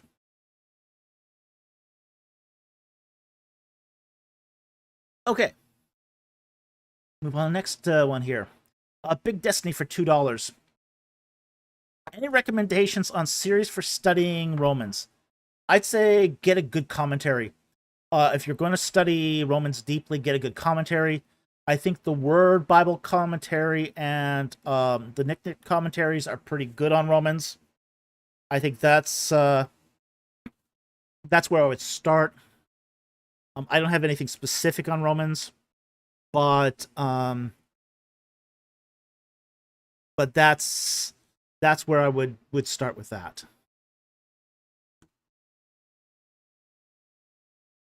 So I hope that helps.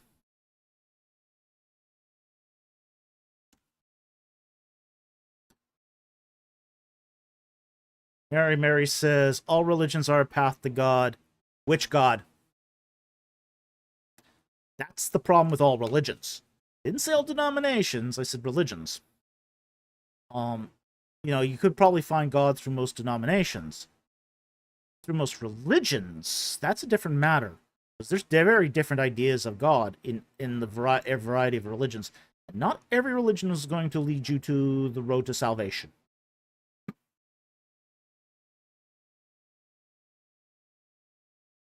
All right, the next one here is from Messianic Talmud.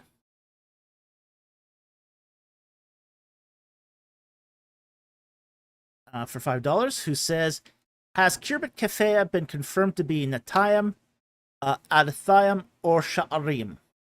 We don't know. It could be any one of those three. The evidence for Kirbet Kefea is not certain. It's very close to Azeka.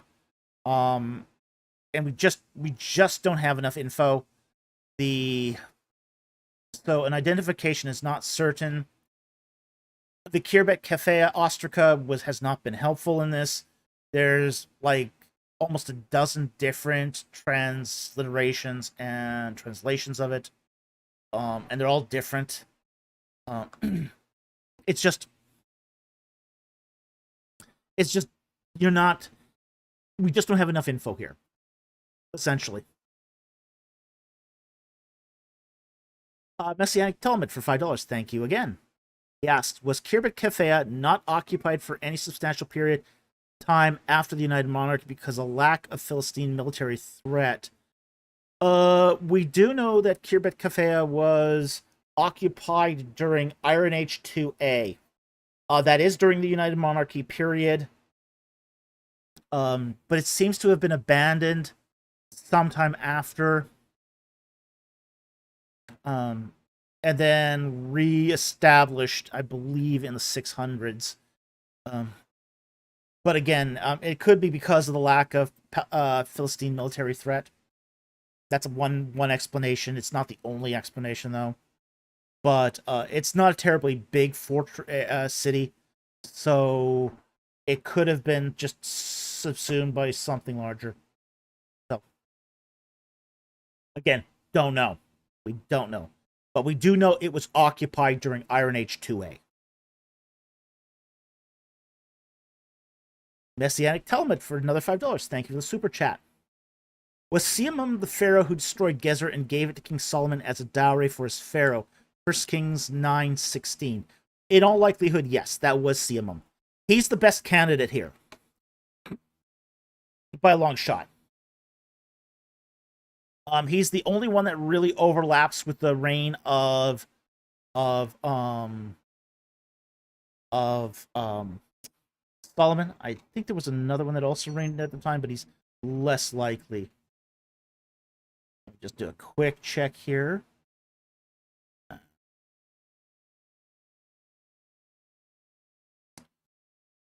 Check Solomon.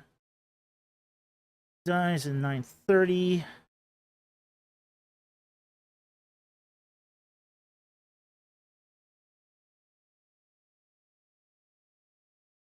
Theoman lives from 980 to 961. Solomon dies, is born in 969. So Solomon comes to the throne during the reign of Theoman, and dies during the reign of Shoshenq the First. So there's three kings that overlap with Solomon. Now we know it wasn't Shoshenq the First, because Shoshenq the First is a rival to Solomon.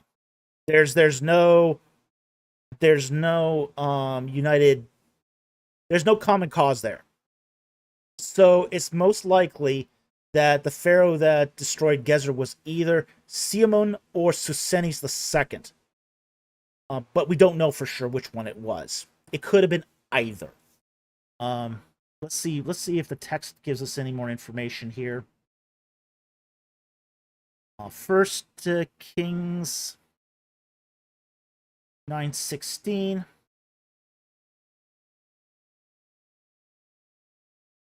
First Kings 9. Pull up the Bible here. Now it came about, 1 Kings 9:1. Now it came about when Solomon had finished the building of the house of the Lord and the king's house, and all Solomon desired to do, that the Lord appeared to Solomon a second time, and he appeared to him at Gibeon. Okay. So the house of the Lord, I believe, took 7 years to complete. 7 or 11, I cannot remember.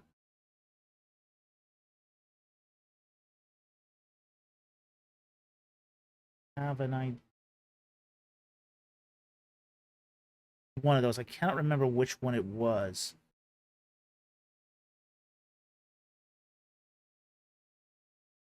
But the reign of Solomon in 969. Those first 8 years, Siamon overlaps with the reign of Solomon.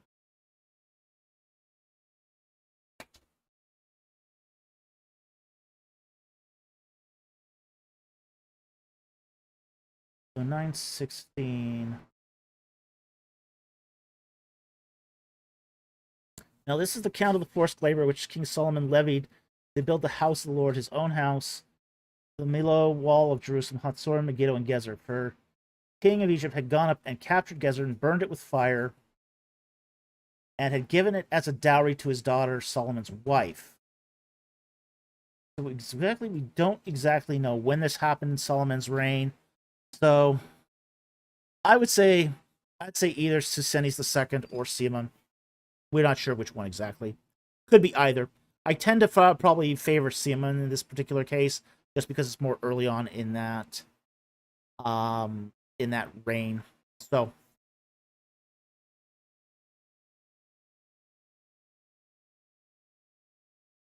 but it could be either one of those. It's not Shoshenq the First, so we can rule out Shoshenq the First. All right, next one here. So anyway, Messianic Talmud, I hope that helped. Thank you for that super chat. Really appreciate it. Followers of Ichthus for $5. Thank you for the super chat. Hi, Dr. Falk. Are there any ancient records of exorcism-type practices being effective before Jesus? Wow, that's a good question. We have records of exorcisms. Whether or not they were effective, we don't have records. So this is one of those things where maybe they might have been effective, but we don't know. But we do have records of exorcisms. We have records in the Second Temple period literature of exorcisms. Ironically, we have it in the Apocrypha that there were exorcisms done. Okay? In the Old Testament Apocrypha, there's records of exorcisms. Were they effective? Fish guts any good for exorcism? Woo!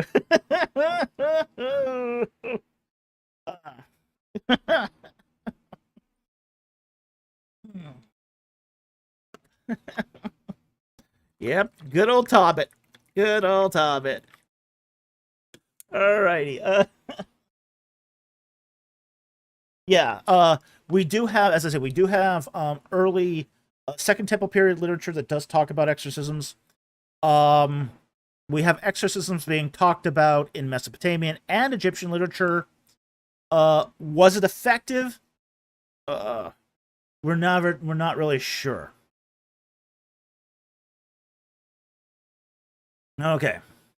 Oh yeah, there's a lot. Yeah, Slemaran says there's a lot of stuff in the Church Fathers wrote about Christians being able to cast in demons. Yeah, oh yeah, there's tons.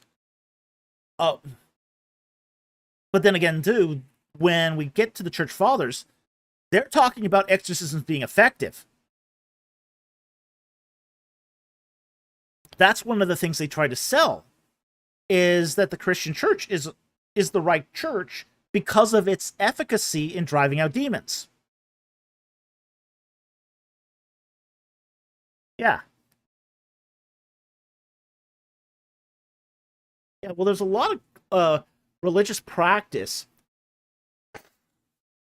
where demons are talked about being driven out, or attempted to be driven out.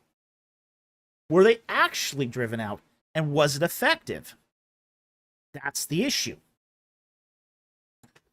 We got lots of records of ancient religions trying to drive out demons. We actually have few records of those exorcisms being effective. So, so it just really depends here. A lot of church fathers talk about it. You know, Tertullian talks about it.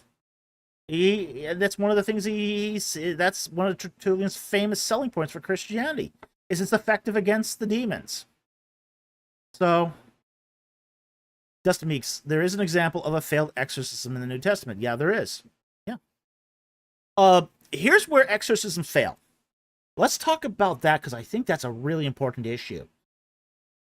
There's a one type that where, like, for example, there's a failed exorcism by the sons of Siva. Okay? Where the 7 sons of a Jewish exorcist tried to drive out, you know, the demons. And the demons say, Jesus I've heard of, Paul I've heard of, who are you? Yeah, they got beat up. Exactly. Mama says they get beat up. Yeah, exactly. They lose badly.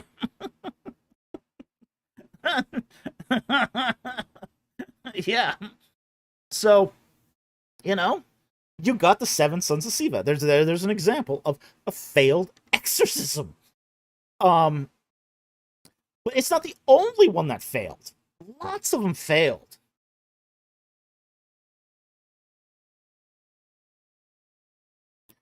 That's probably the reason, is they were using Jesus's name as a incantation. Okay? BC says, did they not invoke Christ's name? They did. But here's the thing. They were trying to imitate what the apostles were doing. One is able to drive out demons because you are not invoking the name. You're not scaring demons away with the name of Christ.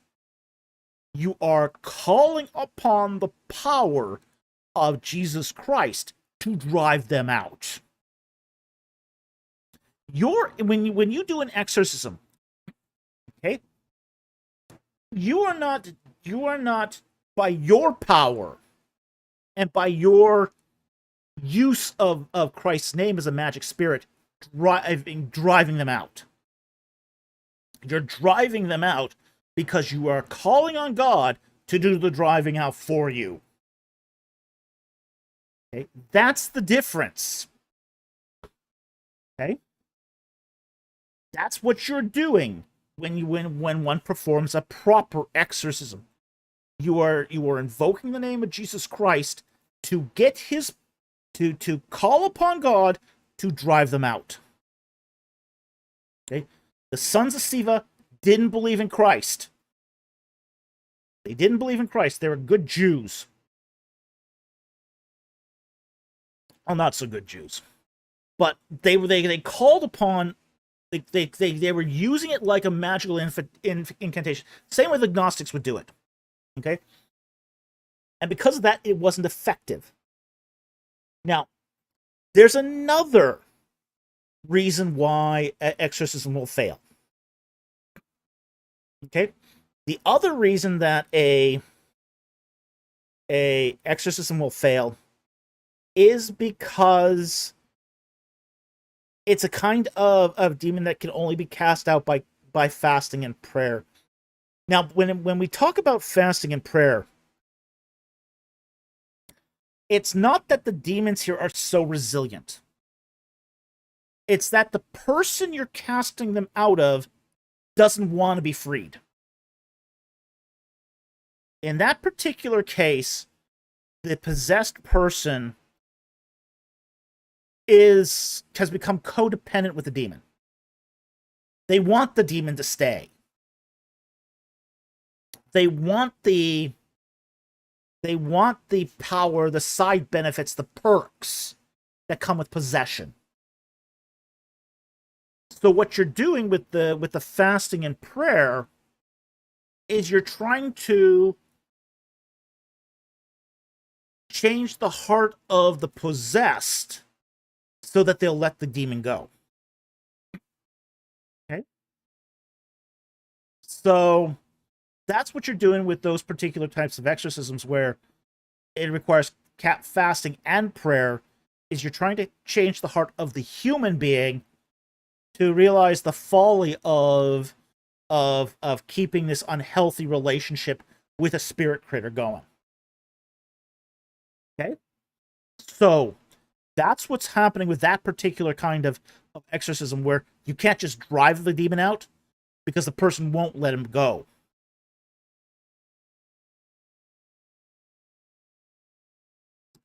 I've actually met a few people like this. There's one young lady that I knew that had a familiar spirit, and she would talk to this, and it would give her insight in the future. She was not interested in being liberated. Okay? She was not interested in being free of this. This was her familiar spirit. It was her buddy, and it gave her special abilities. So, it's just one of those things that if you can't convince somebody that they need to be free of them, they will go back.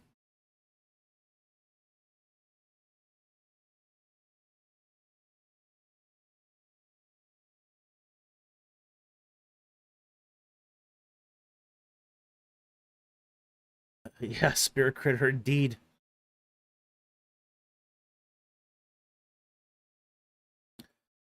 Sing a Bright Song says, I know a man who's accustomed to being subject to a demon. Good to know that's what the prayer and fasting is for. Yeah, that's exactly what it's for.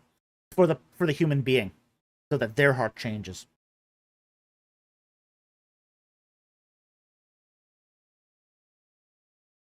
Jason Oric says, I have to, Doc. You can't get rid of a demon that people want to keep around. Fact. It is true. Yeah. If they want to keep them around, you can't get rid of them.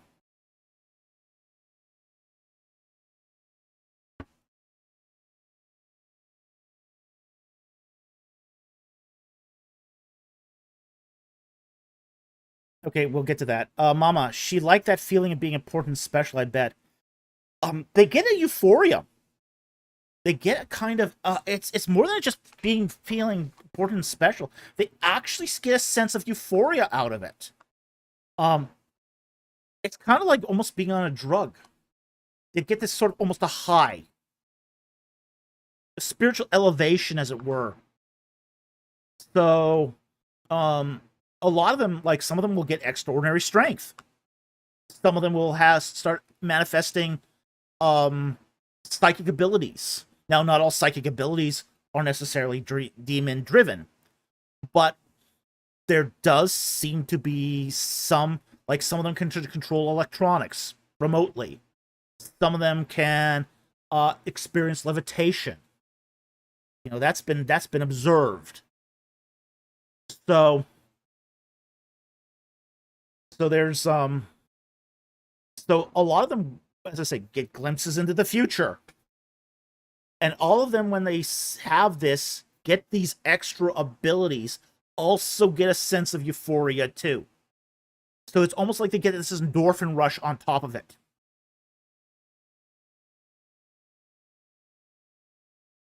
Yeah, exactly. The demons are making them get addicted to it.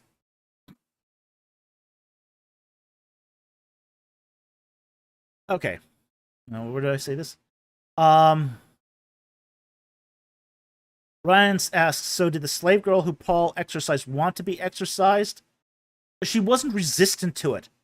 It was her master who didn't want her to be exorcised. Okay.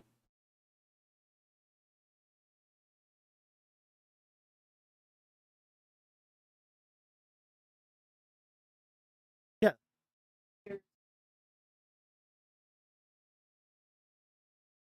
Mm-hmm. So they lost. Yeah. Even though. Yeah. Yeah. Okay, we'll answer VC's question here and then we'll move on. How does our prayer and fasting affect them? Well, first of all, it affects us. Okay? It affects us when we do this, okay? Because when we pray and we fast, our thoughts become in alignment with God's. When our thoughts are in alignment with God's, we now start understanding that person from their perspective. Okay? At that point, you can then say, help them better. God can then guide you into how you can properly help them to the point where a proper exorcism can be done. So that's how it affects them, is it's affecting us first.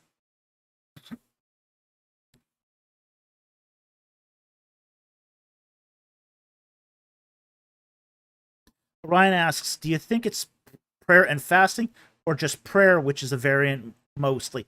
Well, here's the thing. Think of fasting as accelerated prayer. Okay? And here's I think this is one of the things people don't understand about fasting. Okay? Prayer will change your heart and make it align with God's. Okay? That's what prayer does. Changes us to be more godlike in our perspective of the world. Okay? Yeah, there's some requests too and that sort of thing. There's other purposes of prayer, but sort of the big number one effect prayer has is it changes who we are, so we become in more alignment with God.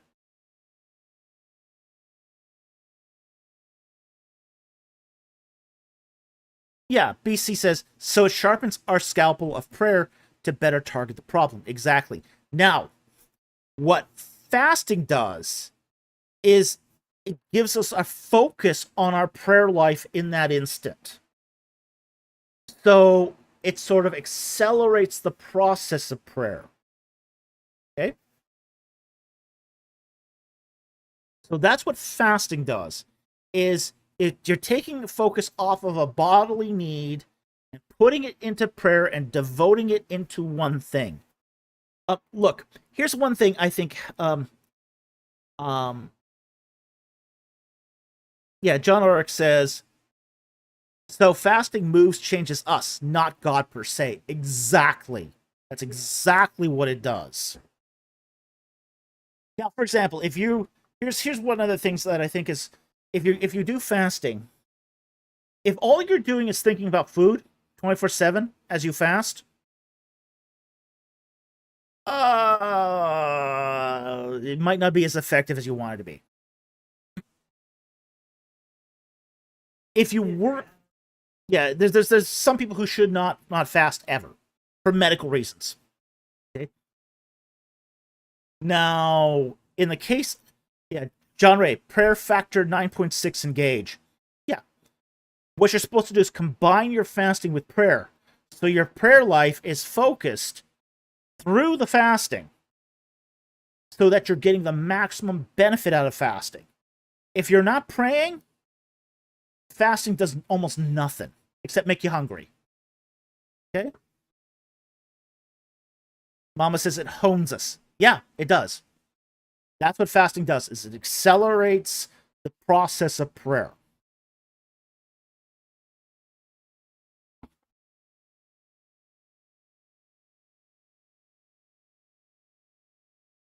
Bonman says, I've read that fasting slows cellular aging and therefore gives you longer life and better health.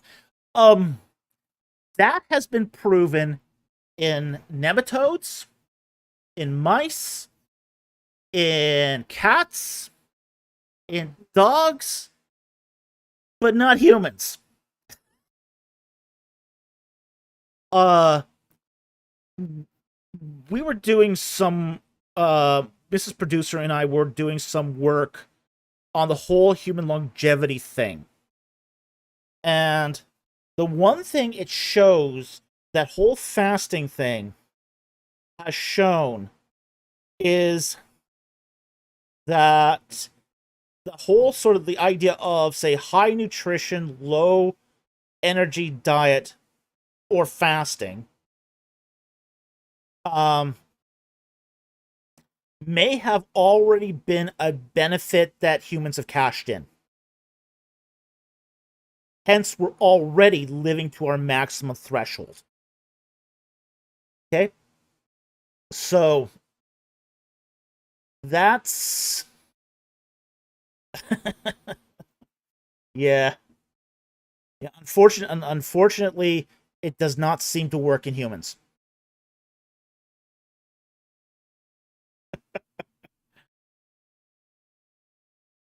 Ryan says, I fast at least 8 hours a day.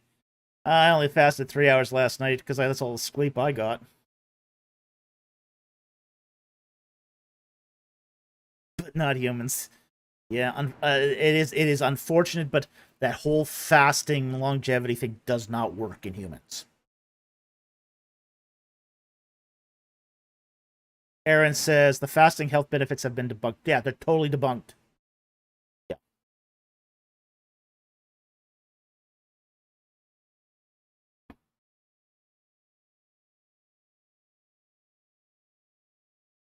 Yeah. Yeah, intermittent fasting is something else, though. Mama says intermittent fasting, however, can help you with healing so long as you're eating good stuff. Intermittent fasting is a little different, though. You're not fasting for generally 24-hour periods, usually 16. So, and that's usually for like weight loss control and for that sort of thing. It's not the same. It's really not the same. Okay, so, but it won't, even intermittent fasting won't increase your lifespan. And they've pretty much proven that.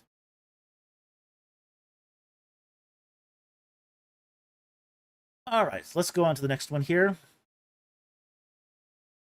Followers of the Ichthys for $10. Thank you for the super chat. Would an exclusively digital Bible translation that can be updated over time to try and accurately represent the translation be fine to make? For example, changing mercy seat to lid, hope to expect. Depends what you start with. It depends on what your... There's nothing wrong with making a digital Bible translation that you update over time and with the best translations. There's nothing wrong with that. You would have, depends on what text you're starting with when you make your revisions. Okay? So, all translations are usually based upon another translation. These are called revision texts. Okay? So, unless you're doing a translation completely from scratch, you're not going to get away with just changing the words that need changing. You're going to need to use a older text that's out of copyright and then do the changes from that. So,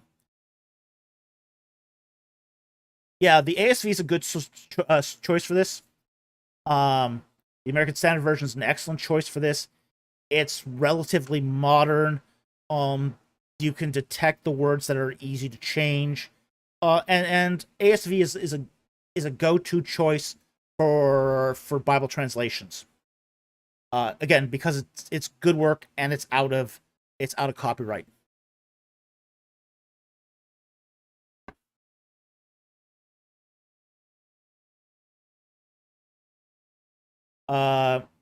Sing a Bright Song could also use the web since it's explicitly released from copyright.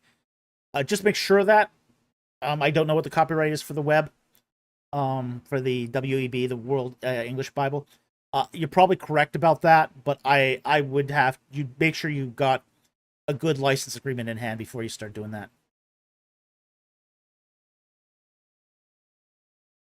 Jordan says, I like and/or Univise several translations. I also go to the NASB 95. It's the net. I prefer the 77, but that's just a personal thing.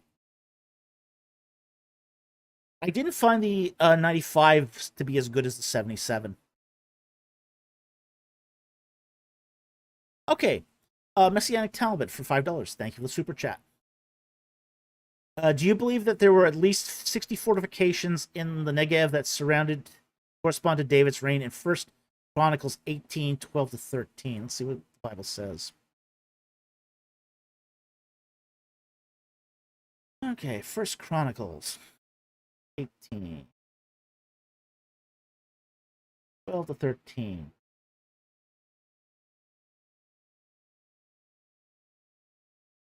First Chronicles 18, 12-13. Moreover, Abishai, son of Zeruiah, defeated 18,000 Edomites in the Valley of Salt. He then put garrisons in Edom, and all the Edomites became servants to David, and the Lord helped David wherever he went. There might be somewhere else where this is said.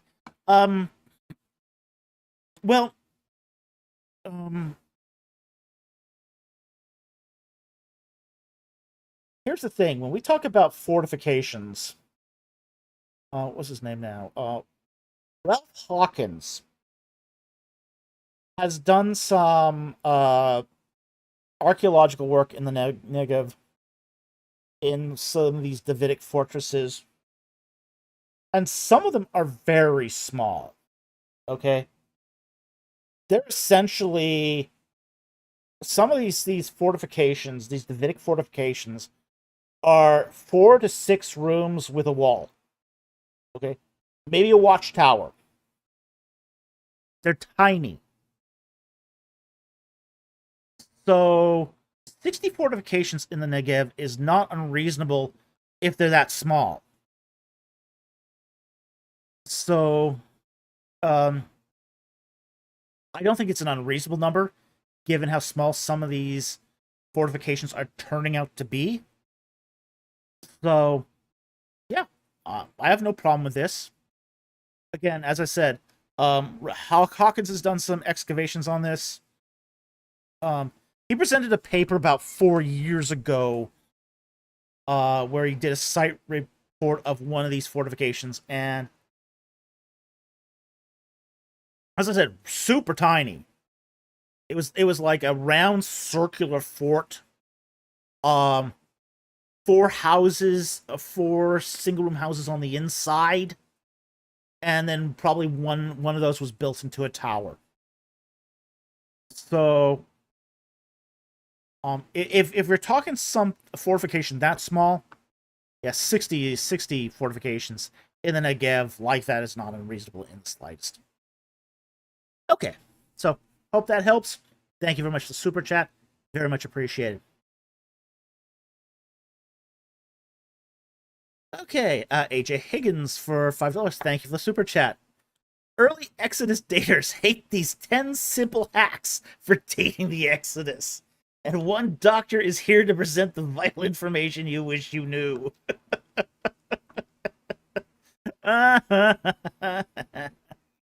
Yeah. Yeah, that's fun. Okay, Okay. That's nice.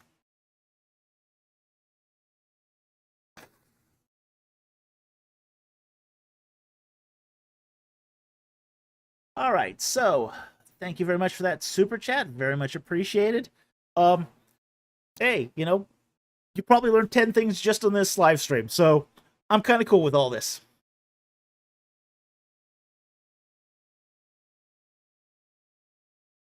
Next one here is from Big Destiny for $5. Thank you for the super chat.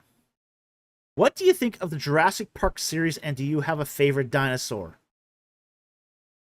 I liked the first 3 movies. I liked the first book. Okay. I've actually read the first book, Jurassic Park.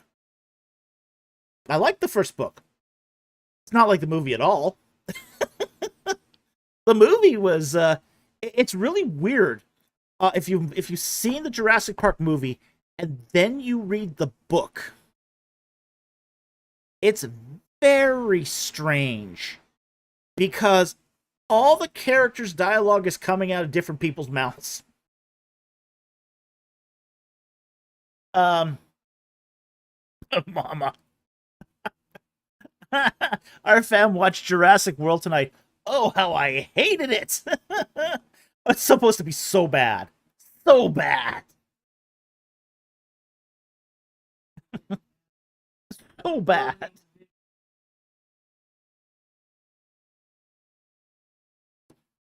Dustin Meeks, wait, that had a book? Usually books aren't consistent with the movies. Oh yeah, Crichton's book was a bestseller long before it was a movie. Yeah, he was always ahead of everyone else. But yeah, I watched the Jurassic Park movie, and then I read the book, and the book is nothing. It's you recognize all the dialogue.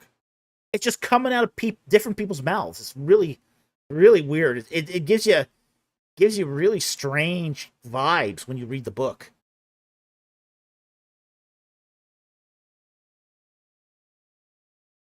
Jack Ray, Crichton's books were better than the movies as they could deal with topics better. Yeah, oh yeah, they're much better. His books were really good. He was a good writer. He was a very good writer, and a phenomenal art collector. Dude had a knack for collecting art. Amazing. His art collection was worth more than he ever got from his books. Dude died with $100 million art collection. Oh, you didn't know that? Wow. Well, he took a huge portion that he earned off his books, and he made connections with the New York art scene. So every time he sold books, he would buy a few pieces of art, modern art. Yeah, well, the way my books are selling, I don't think I'm going to be buying too much in the way of art. Maybe.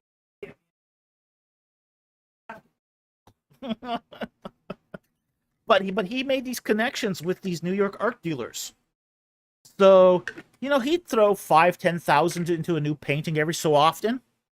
And by the time he died, and he didn't live that long, okay?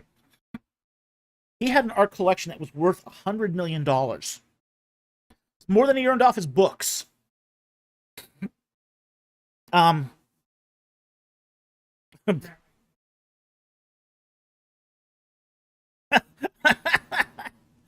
Mary, how did we go from The Exorcist to Jurassic Park? That's the way these live streams go. That's the fun. BC that. Mirror, the wonder of the live stream.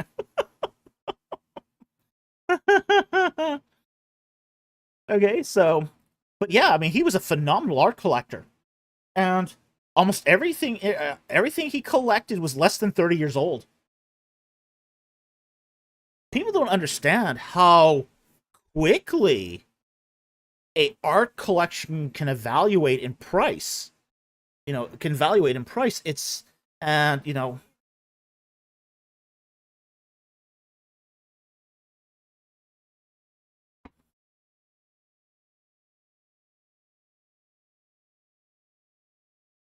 Go to private galleries.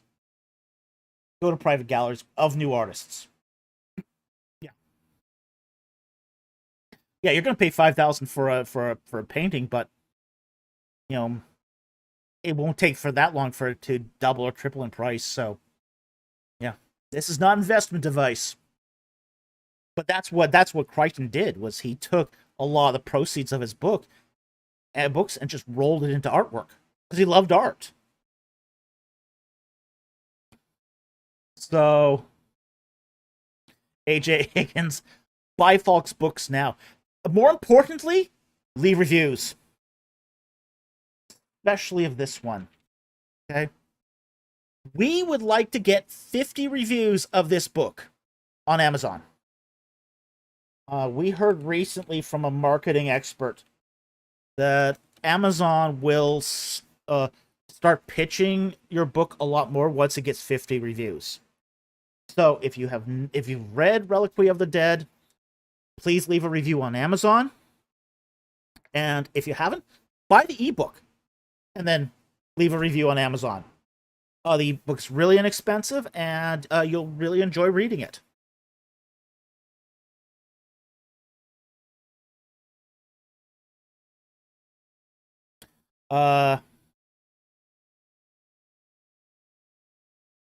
Yes, actually, BC says, can I leave a review if I just get the digital version? Yes, you can. Absolutely. It makes no difference as far as the review goes. So absolutely buy the digital. In fact, that's what we recommend right now, is people buy the digital edition because it isn't inexpensive, and that they can read the review and read the book and then leave a review of the digital edition. But yes, we've got a goal. We'd like to hit 50 reviews on Amazon. So please, please, please buy the digital copy, and if you have read it already, please leave a review. We really, really appreciate that. That'll help us more than anything right now. That's really our only marketing plan here. So, Messiah and Talmud, Crichton was a great science fiction writer. He is what we would call what was called near science fiction, sometimes called speculative fiction. It's not quite science fiction, it's near future science fiction. This is one of the secrets that Crichton did very well. When Crichton wrote a book, he only was looking ahead 20 years, 10, 20 years, to basically think, okay, what's going to happen in the next 10 to 20 years? He's not thinking 500 years. He's not thinking 1,000 years. He's not thinking 10,000 years. He's only thinking 10 to 20 years ahead. That gives his fiction a kind of groundedness, but yet he could explore these speculative aspects. And again, it's called near science fiction, or sometimes speculative fiction. And he was really good at it. Really, really good at it. Okay. BC, how many reviews currently? I believe there's 14. We're a ways off. Oh, is it up to 15 now? See here. Check here. 14. It's 14. Okay. Mike QSB, sorry. Do you think there will ever be a schism within ABR between the 1446ers, 1446ers, and the 1406ers? Windle and Stripling.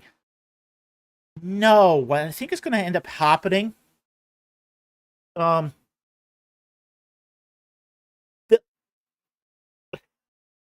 yeah, I don't think there'll ever be. I don't think there'll ever be schism in ABR between the 1446ers and the 1406ers.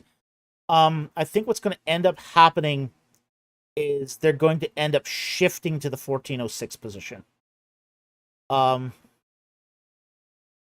There's really, amongst the younger set,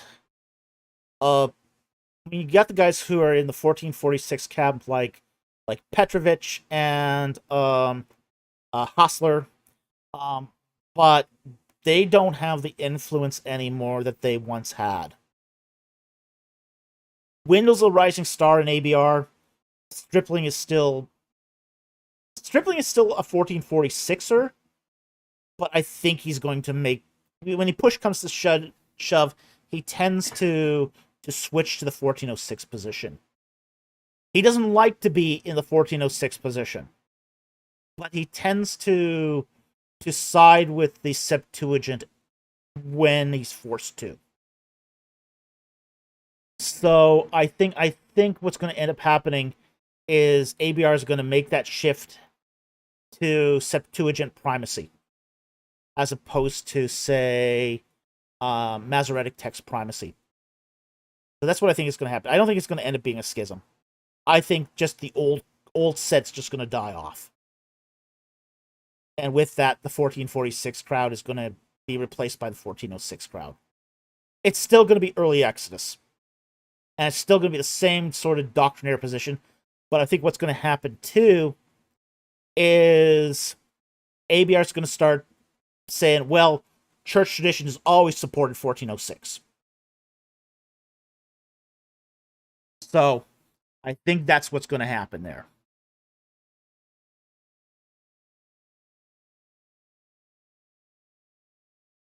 Mike asks further, they're going to have to argue for a Jericho and Hatzor destruction in Late Bronze 2A, in which they already are. I don't see how they'll pull that off. Yeah, I don't see how that's going to work long term either. They're already arguing that the Jericho was destroyed in LB 1B 2A. They're already arguing that.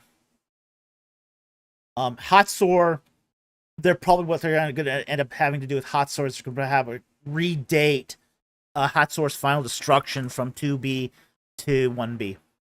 And there's been a few attempts to do that already, but yeah, they're gonna have that's how they're gonna have to argue it eventually.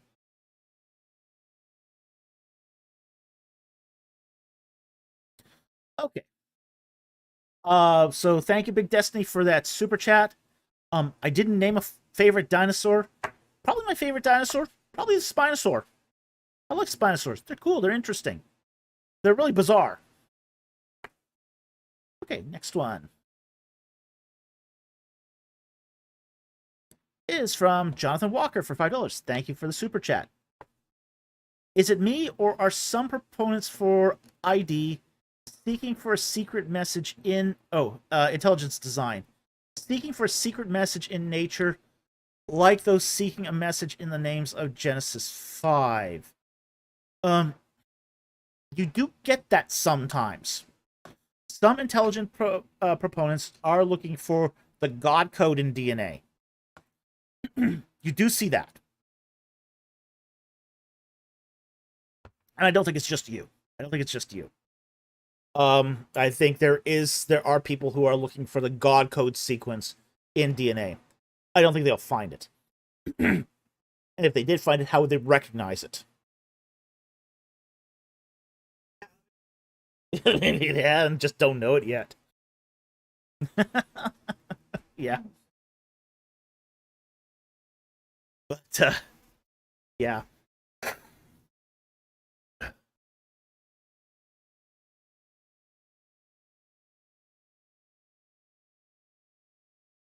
Yeah, so,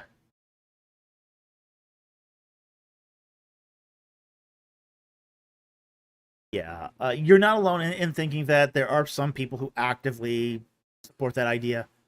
But by no means all of them do. Some of them don't believe in the God code scenario. But there's some that do. And you kind of have to think about it at that point is it's not just how do I say this? It's not just like seeking hidden messages in the names of Genesis 5. It's sometimes like equal distance letter sequencing too. You know, that thing, the Bible codes, except you got the DNA codes. You know, trying to find secret messages in DNA. So you do get people who have that point of view.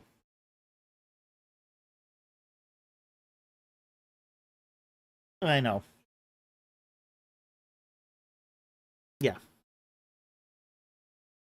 Yeah.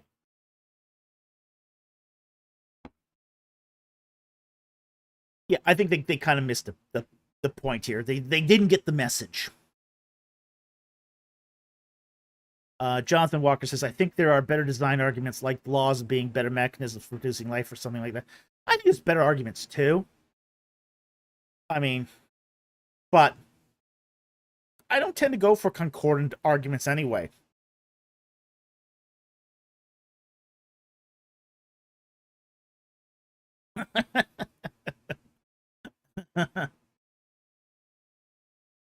Mara, God code scenario, letter sequencing. That's why I stay subscribed here. Just the vibe. That's why a lot of people stay. And the foodie section. The vibe in the foodie section.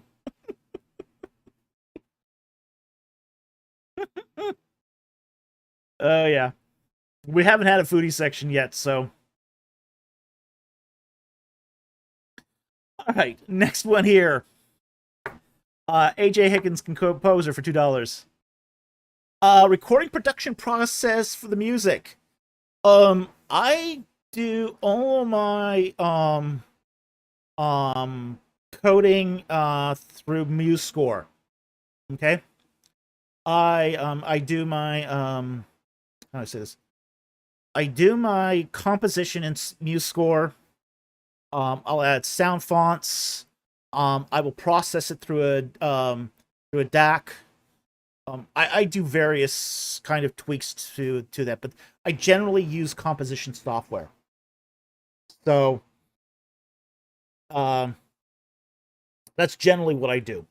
I actually do the whole musical score instrumentation myself, and then record them as sort of an output of that. So, hope that helps. Probably not as sophisticated as what you do, but hey, it works for me, and it does make music.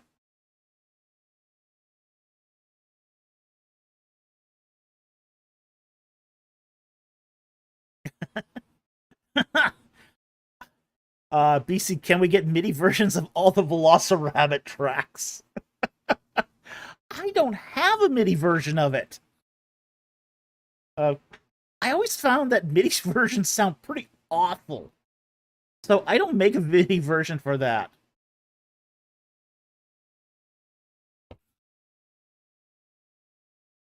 All right.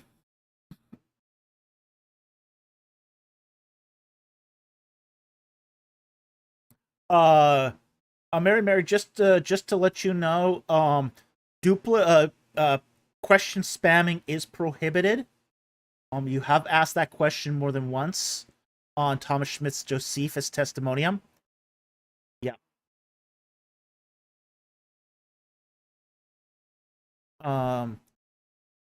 Yeah, that is, she's asked about that more than once.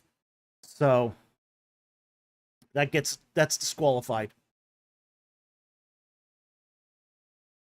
We have to be really hard about that rule, unfortunately, because we've had too many people just, hey, you're forgiven for that, but the consequences that the question is disqualified for the night. We've had too many people do that.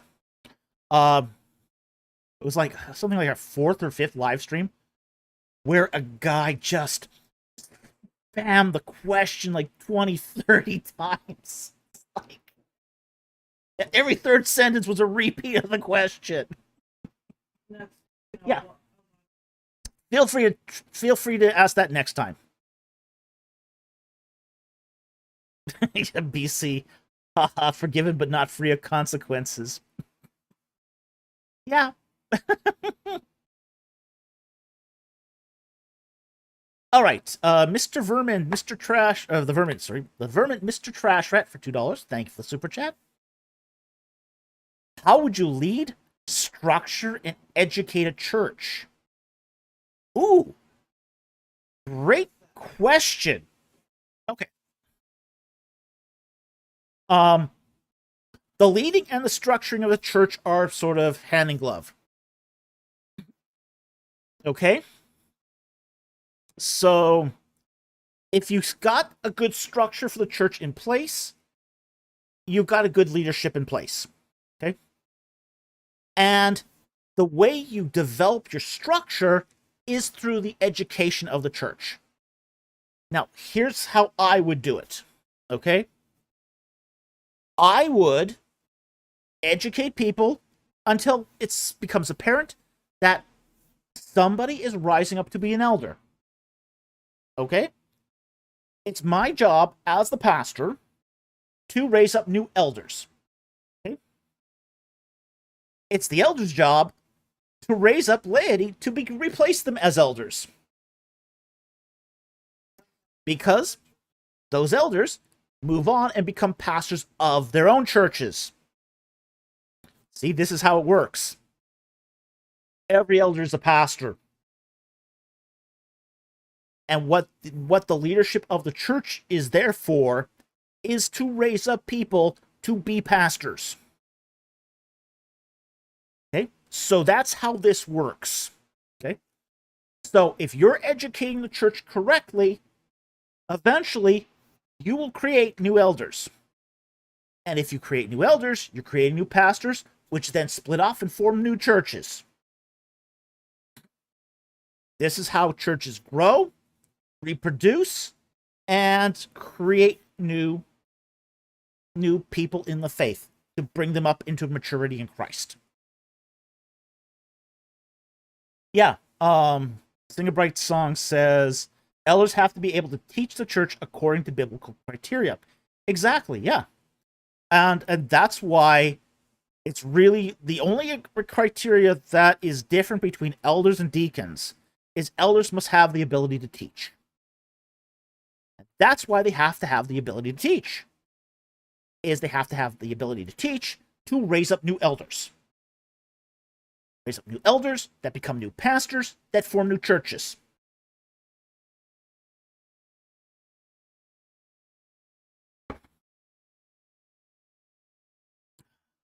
No, we don't get political here, man.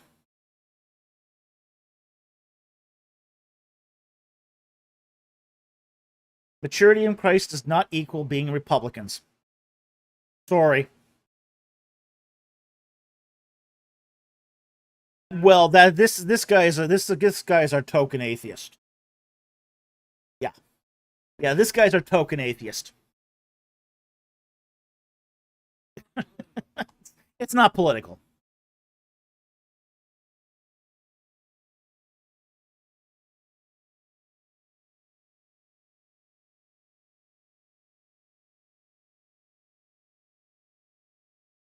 All right, so let's move on here to the next one.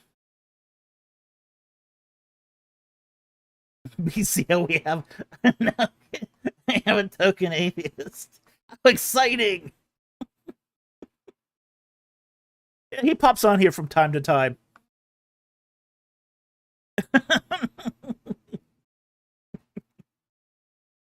Okay, let's move on here. Next super chat here.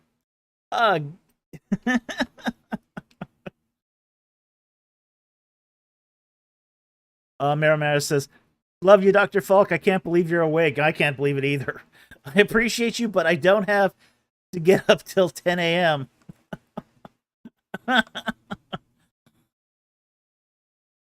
Okay, Gandalf of Base for $5. Thank you for the super chat.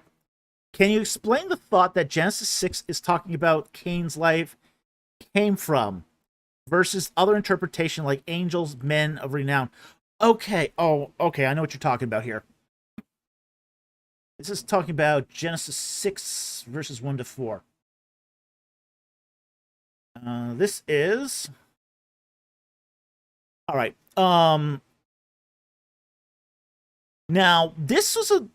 we'll read the text here, and then we'll explain what the view you're asking about is. Okay? And 1 to 4 reads, Now it came about when men began to multiply on the face of the land, and daughters were born to them, that the sons of God saw that the daughters of men were beautiful. They took wives for themselves, whoever they chose. Then the Lord said, My spirit shall not strive with man forever, because he is also flesh. Nevertheless, his days shall be 120 years. The Nephilim were on the earth in those days, and also afterwards, when the sons of men came into the daughters of men, and they bore children to them. Those were the mighty men who were old, men of renown. Okay. Now, this idea, the thought that Genesis 6 was talking about Cain's line versus Abel's line. This was a very, very popular view in the 20th century. Okay? Now, it's not the only view on Genesis 6 verses 1 to 4. We've talked about there's the Nephilim is one particular view of this, that these were giants. There's another view that says that this is the origin of demons. There's another view that says, my view is that these are lines of priests that violate the Neditum vow. Okay, so this is one of the most debated passages in Scripture. There are over 100 peer-reviewed articles just on this section. Okay, so, but during the 20th century, the most popular view was that the sons of God and the daughters of men were two lines of human beings. And it's based upon the idea that these were descendants of, say, the line of Cain, who was the daughters of men, and the line of Seth, who were the sons of God. Basically, the righteous line of Seth, the sons of God, the unrighteous line of Cain, which is the daughters of men. Okay, now, this view has largely fallen out of favor for a few reasons. Okay, the first reason it's kind of fallen out of favor is there isn't here a direct connection between Cain and Seth and the sons of God and daughters of men. So that's one reason why it's fallen out of favor. The second reason is there really isn't nothing that says here that the sons of God are actually any better than the daughters of men. In fact, there's a little bit of say, misogyny in the view. Okay? So, in that respect, it's become a very unpopular position. So, and I think there are actually a lot better views. Now, the idea that these are angels has also fallen out of favor along with that view. So we are left then with essentially there's actually two remaining views left that are and probably the men of renown is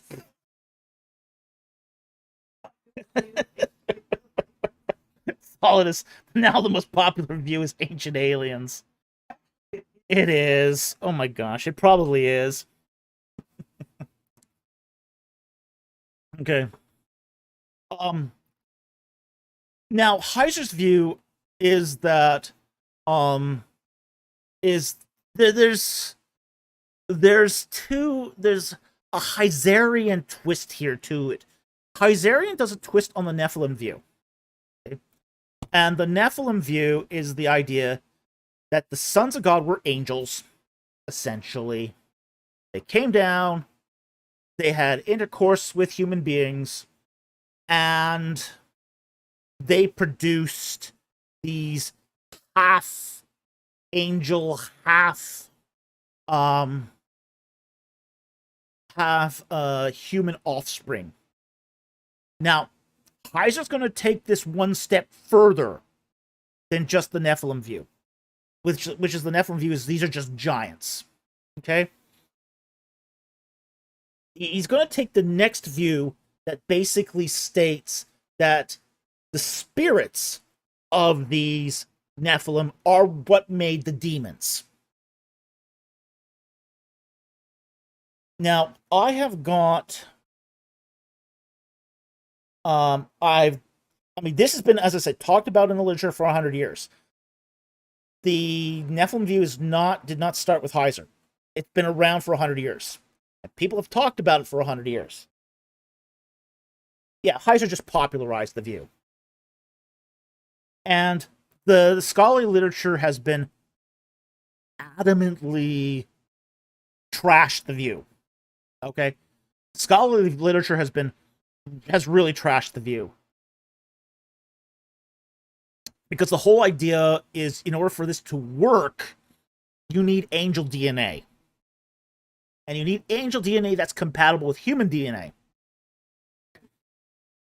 and that requires a physical body, continuity of a physical body, but it also requires something else, which is, if all those people had angel DNA within them, and the Nephilim view is before and after the flood, we have Nephilim DNA in ourselves. Did Christ sanctify not only our parents in Adam, but our parents in the Nephilim, in the angels? That creates some really, really problematic stuff for the Nephilim view. So this is one of the reasons why it has become very out of favor. Okay? So Mama says, yeah, it's a great story that breaks down under scrutiny. It is. It would be totally cool until you scrutinize it.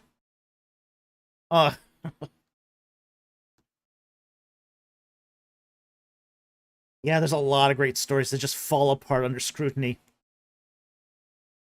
So this is why today, the vast majority of biblical scholars will fall into one of those two camps, either the men of renown or, say, the priesthood view. That's really what we're talking about here when we're talking about the viable views. But again, that Cain line, Abel line view was really popular. It was the dominant view in the 20th century, and it wasn't even close. It was vastly outnumbered, say, the number of scholars who held, say, the angelic or Nephilim view. The angelic and Nephilim view has always been a problem. It's always been a problem.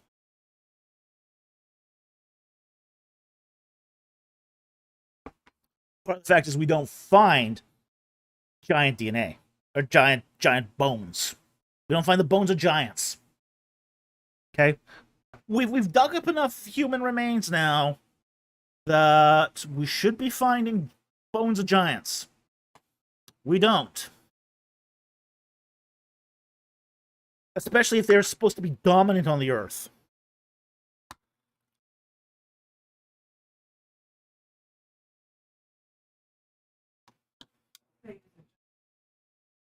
Yeah.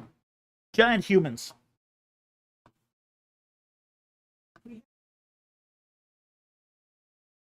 In this day and age, yeah. But you don't find them back then.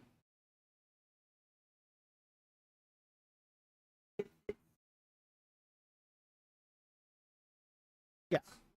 Yeah, it doesn't require angel DNA to be a big person, no.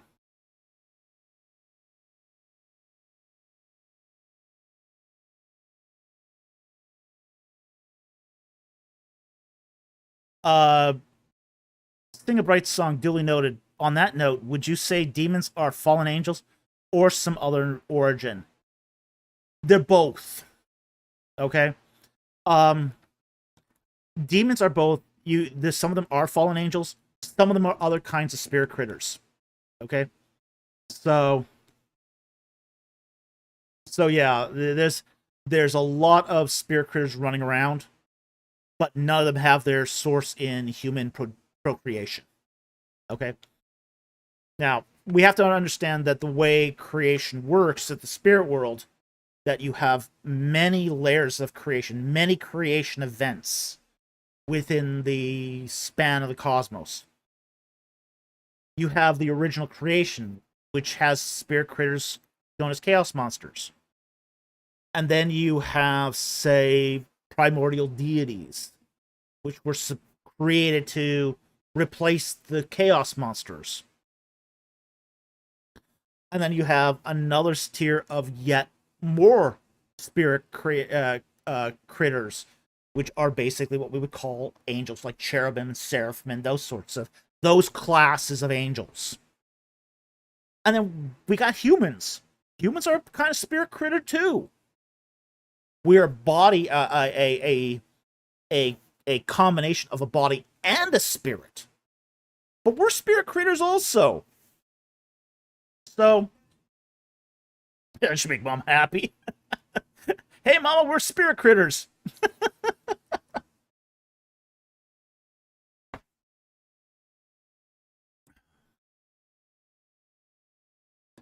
Slim 2K. So the giant bones I read about being found were fake or misidentified. Most of them are, a lot of them are fake, like the photographs of giant skeletons. That's fake. But what you will get, and I love, like, for example, in the Ron Wyatt Museum,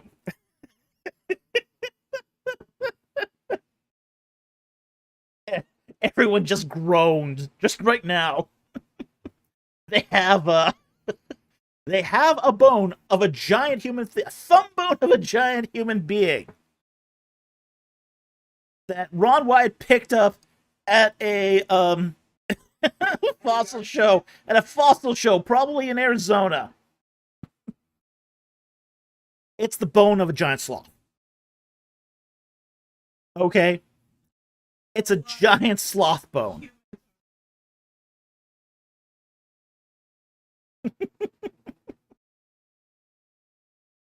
A lot of giant sloth bones have been mistaken for giant human bones. That is until you get the whole assemblage together. Well, maybe, yeah. A lot of those bones are fueling the myth of these these Nephilim, because of they're so easy to misidentify. Because if you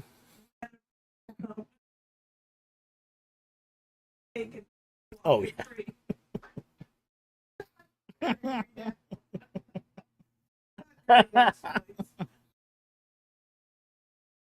Yeah, so most of the giant bones that you read about are fake. Some of them are misidentified sloth bones. And as I said, in the case of sloths, it's very difficult to tell a sloth from a human skeleton unless you have the entire skeleton. But there are telltale signs that even sloth bones are not human. Okay. One of the things, like, for example, sloth bones are actually very heavy compared to human bones. Very heavy. There's actually a difference in density. So,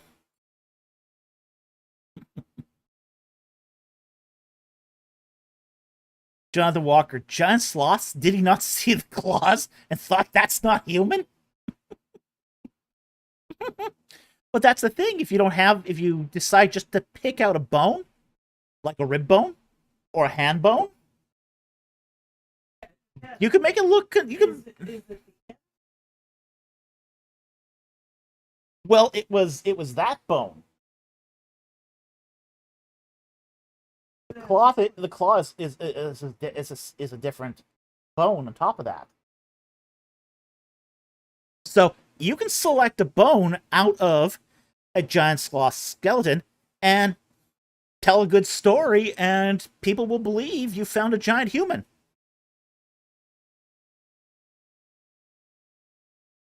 Singing Bright songs, the claws are keratin, not bone. Yeah, so they wouldn't be well preserved.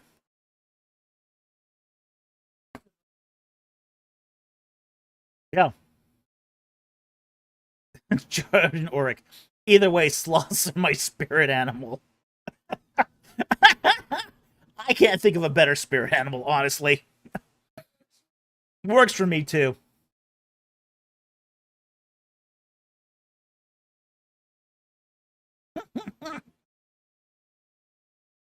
Jack Ray. I found bones right next to my fire pit right after dinner. Looks like they had T-bones. Yeah.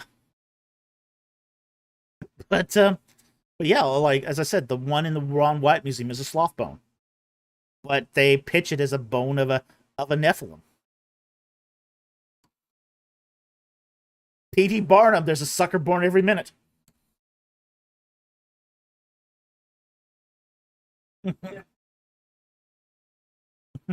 Little giant sloth. Okay, so I think we've gone into enough on Gandalf's question here. Thank you so much for the super chat and an incredibly interesting digression.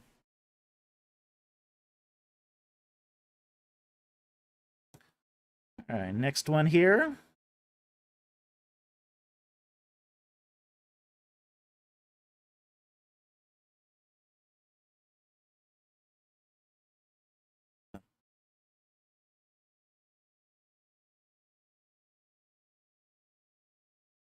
Um,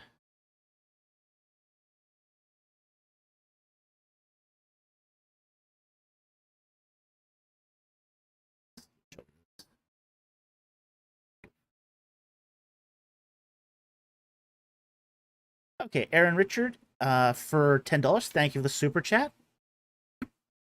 A pastor that I know is getting revelation for his teachings from the Ethiopian Bible. He mentions it was kept secret for political reasons. Are the extra books in the Ethiopian Bible canon? No. The Ethiopian Bible has what's called an expansive apocrypha. And it's not just apocrypha, it includes pseudepigrapha as well. It's probably the largest collection of apocryphal books that you will find in the Christian Bible. Okay? So, outside of the Ethiopian Orthodox Church, it is not considered to be canon by the vast majority of the Christian Church. Okay? So, I mean, they've got strange stuff in there. I mean, they don't have just first Enoch in there. They got like second, third, and fourth Enoch in there. And if you know anything about the history of those books, it's bizarre.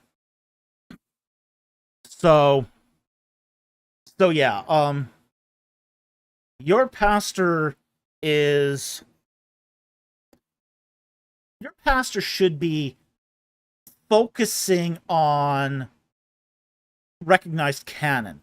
There's more than enough in the Bible to keep you occupied for the next 2,000 years. Okay? I mean, the guy probably has not mastered his Bible as it is. And he's seeking revelation in the kooky books. Yeah. Yeah, it's not, and Mary says, OMG, Enoch?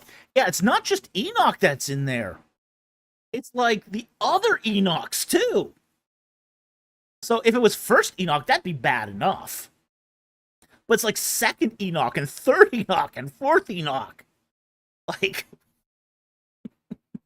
the crazy stuff.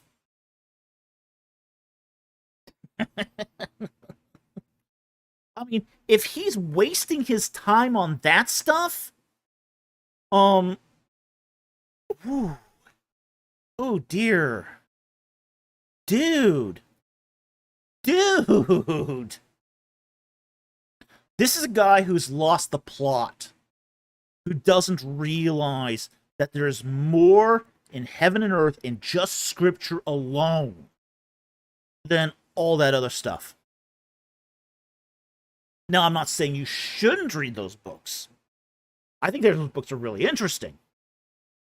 Really kooky, but really interesting. Just don't take them as gospel. But you shouldn't be getting revelations from them. You shouldn't be teaching from them. It's just not wise. And it's not feeding the sheep. As a pastor, you need to feed the sheep. Mama, everybody gets an Enoch.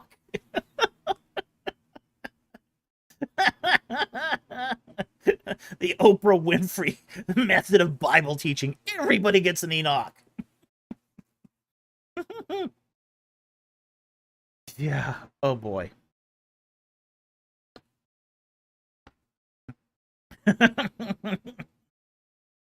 Yeah, the pastor that you know, friend that you know, as I said, it's this whole idea that these books were kept secret. That's a conspiracy theory. Anytime you're having to use a conspiracy theory here, that and it was known to the Western Church all along. This wasn't a secret. These books were not secret. Okay? Nobody was hiding them from people. I mean, they've been known for a long time. Just he's got some issues. This guy's got some issues with biblical canon and feeding the sheep, because it's easier to chase the flash, the conspiracy theory, the extra lurid revelations than to do the hard work of studying the scriptures. And it's hard work. If a pastor does that well, he should be rewarded well, because it's really, really difficult. So it's just like it bugs me when pastors do this. Like, I mean, I'll get this. I'll hear this sometimes too, when pastors start preaching from the Gnostic Gospels, the Nag Hammadi library. Oh, these were suppressed by the church. They have hidden knowledge. They were kept secret for political reasons. Now I'm getting revelations, amazing revelations from the Nag Hammadi library. It's like, these are heretical works. Yeah, they weren't hidden, they were rejected, yeah. So it's just like you know, pastor, attend to your preaching. Really, attend to your preaching. You should be preaching out of what is accepted.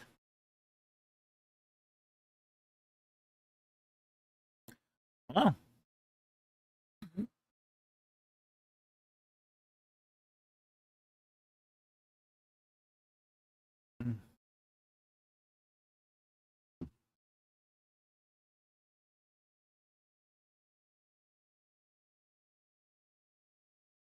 Mm.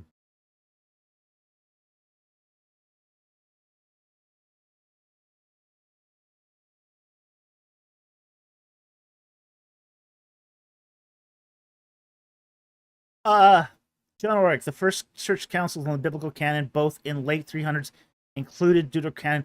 No, it didn't. That's a myth. The first councils. Here's the thing. This comes out of something called the Gelasian Decree. Um, Not to be confused with Galise 832C. Okay. All right. This is something called the Gelasian Decree, and it's supposedly a transcript of the Council of Rome, where the Council of Rome determined the canon, which included the Apocrypha. Unfortunately, the Gelasian Decree is a forgery. It's a forgery. And it's a well-known forgery. We have no records from the 300s from any biblical church council that included the Apocrypha. Not one. Not one. So, it's one of those things where and we know it's the Gelasian Decree is a forgery because it contains a quote from Augustine. The problem is it was quoting Augustine supposedly before Augustine was born.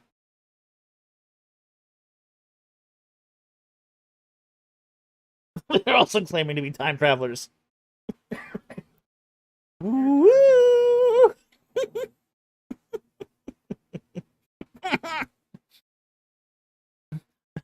Augustine, the first time traveler? Hey, he's the Dr. Angelica, right? Maybe he's a Doctor Who.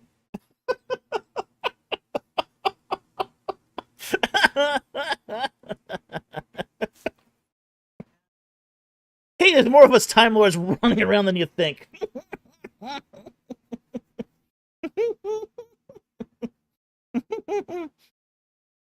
um, the problem with the Council of Carthage is we actually have no transcript from the Council of Carthage.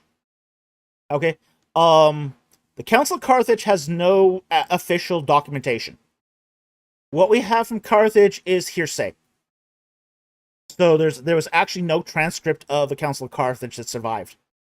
So you can't say that it was the Council of Carthage that approved the Apocrypha, because again, we got no documentation from it. That's not the way councils work. Okay, councils work. You have for a council ruling to have weight, there has to be a transcript of the council that's approved by the council. That's the way councils work.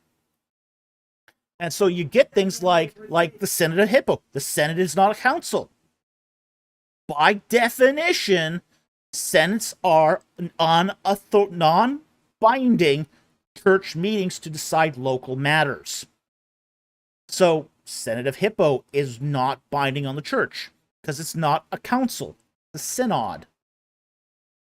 Likewise, the Council of Carthage isn't a binding council because we have no transcript. No transcript, no vote, no ratification of the articles of the council. Yeah. Yeah, otherwise you can claim a council did anything. They have to have articles and they have to be voted upon and ratified. This is canon law.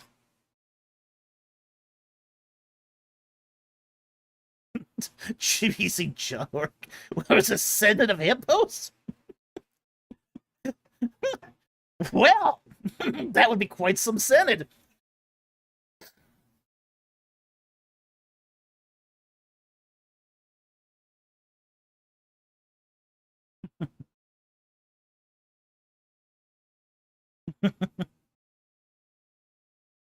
Jonathan says, interesting, new to me info, Doc. Give me some studying up to do. I've actually never heard Protestants deny this, and I'm Protestantish. Thank you. Like, here's the thing. Look, this is not a Protestant thing. This is a Christian thing.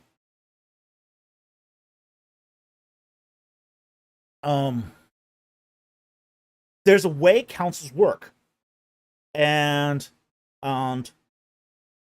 there's a way that synods work, and it all boils into canon law. And most people don't understand this. That like, for example, was it now? I think it was the Council of Florence who tried to ratify the Apocrypha in an ecumenical council. It was something. It was in the 1440s or 50s that said the problem with the Council of Florence was it failed ratification. Like, they managed to get the papacy managed to get the Eastern Orthodox and the Roman Catholics together to try to come to some agreement that would include the Deuterocanon. They tried that. The problem was when the Patriarch of Constantinople went back and tried to sell this to the eparchs, the patriarchs of the Eastern Church, they had a hissy fit. I mean, this what led to the break-off of the Moscow Patriarchy. So there was riots in the street of Constantinople over it. So it never got ratified. And according to canon law, a council that doesn't get ratified has no force in canon law.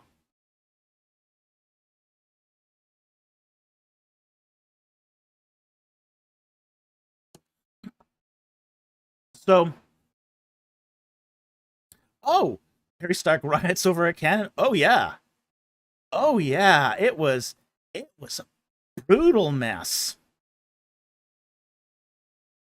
Yeah, and frankly, it was kind of like, okay, it was a mix. It was a kind of in Constantinople. It was kind of a mix of, what are you doing, introducing all these radical changes to Eastern Orthodoxy when we got the Muslims on our doorstep? Constantinople was this close at that point to falling to Islam, and in the next couple of years, it did. Okay, but it was like, why are you changing our religion at a time when things are going to heck in a handbasket? and and and Islam is on our doorstep. Yeah, 1453. 1453.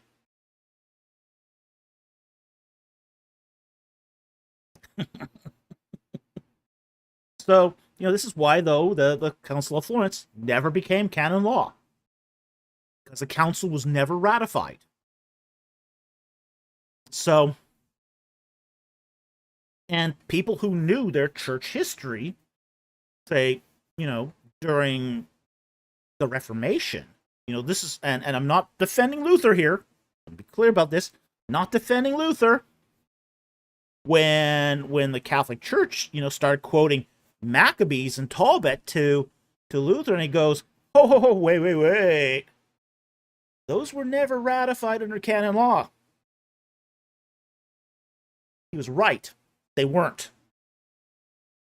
Because they were never ratified under canon law, and they never became canon. So it's so yeah, that's that, and it only became ratified in Roman Catholicism with the Council of Trent. That's when it became ratified.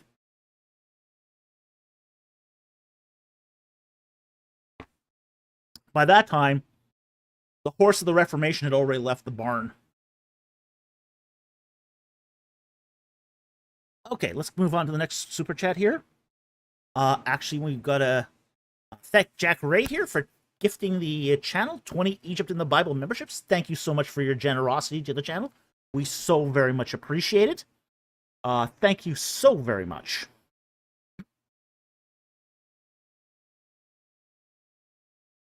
Okay, next one here is from Jordan Oric for $2. Thank you for the super chat. Assyrian Church of the East denies being Nestorian. Thoughts? My thoughts on this are that much of the separation between, say, the Assyrian Church of the East and, say, the other Orthodox communions started over in Nestorianism, but the Assyrian Church of the East is going to say that them being Nestorian is sloppy wording. Okay? Just like, for example, the Coptic Church, when it was excommunicated for being Monophysite, they're going to say it's sloppy wording, that there was just a misunderstanding in wording, and they're really Miaphysite. Okay? Now,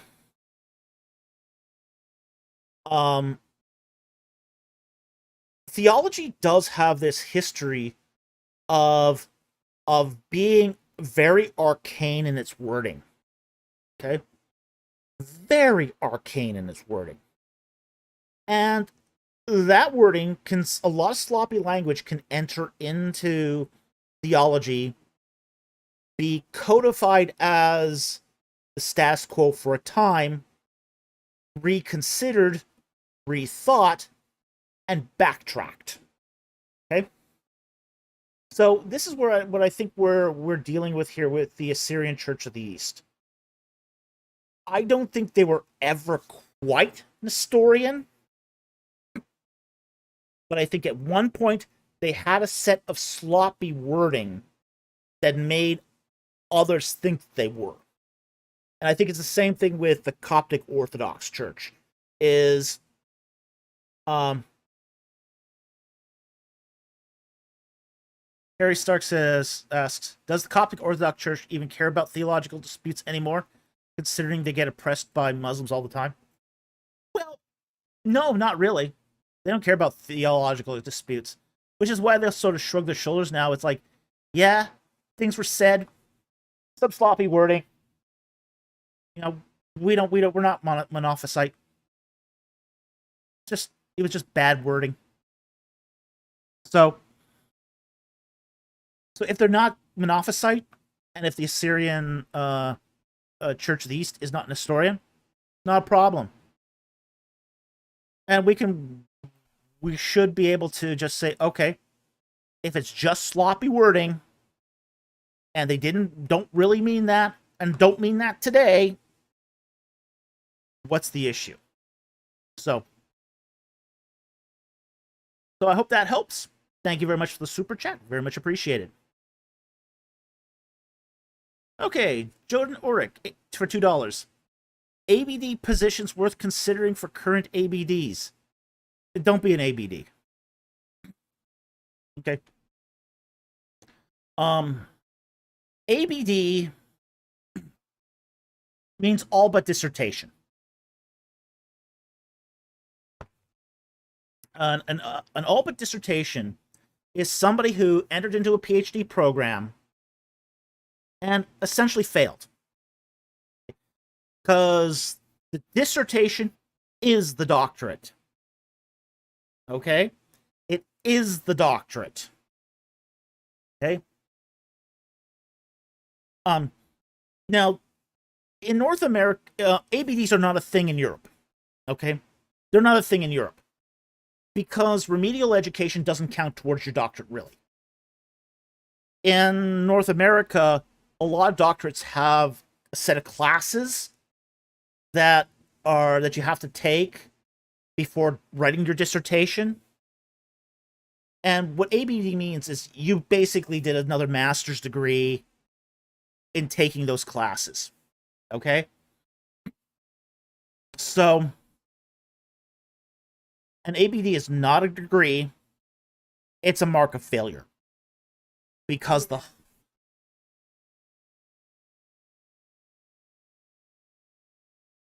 yeah. Mama says that's like running 21 miles of a 20 miles of a 21-mile marathon. Ouch. It's actually worse than that. It's like running 1 mile of a 21-mile marathon. Because the work is the dissertation. Or yeah. Okay, Oryx says, to be clear, I'm finishing my dissertation. I just finished my comps, and there are some ABD positions out there, but I'm definitely planning to complete. Okay, here's what I would say. If the position just requires ABD, you can apply for that. It's a job. Okay? You don't need to apply for positions that require PhDs. In fact, many of the best positions don't require PhDs, to be very honest. You're talking now the difference between a job and a degree. So if a position only requires ABD, well, standards are probably not that high anyway, and you probably do fine in that job. So yeah, go for it. But still, finish your PhD, because ABD is just PHF. Failed.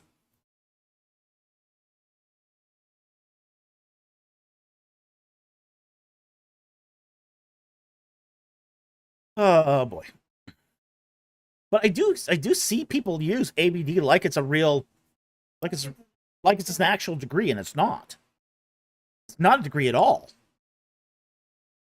As far as jobs, doesn't matter. I've seen some of the best jobs require no credentials at all. You know?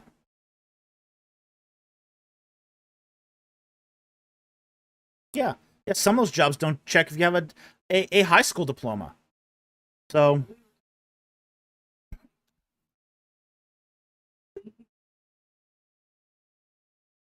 hmm oh yeah.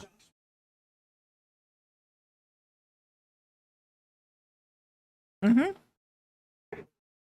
hmm Yeah. Jordan says, okay, that makes sense. Thanks, Doc. And yes, I'll finish it for sure, hopefully by year's end. Good. Glad to hear that.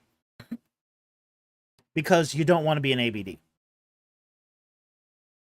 And frankly, once you finish, and finish quick. That's probably my big piece of advice, is I see too many doctoral students linger on year after year after year, avoiding writing their PhD. And it's not a good thing. It's not a good thing. And that's when they start getting tempted to use the ABD, because they know they won't finish. Mama says serial students. It's not even that.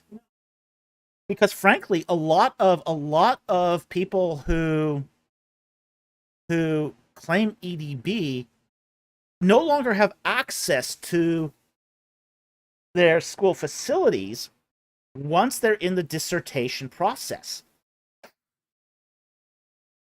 Like, they'll have access to the library, but they don't have access to the offices anymore, or the classrooms. It's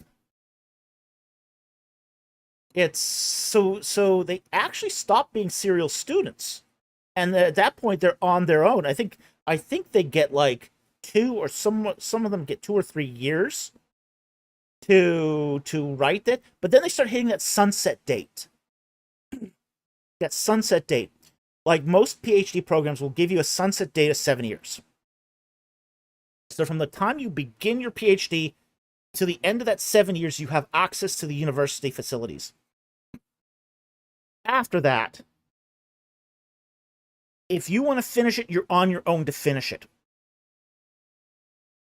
So if you figure your typical American PhD program that has 4 years of classes and then 3 years to write your dissertation, if they don't finish within that 3 years, they're doing it on their own. So, yeah.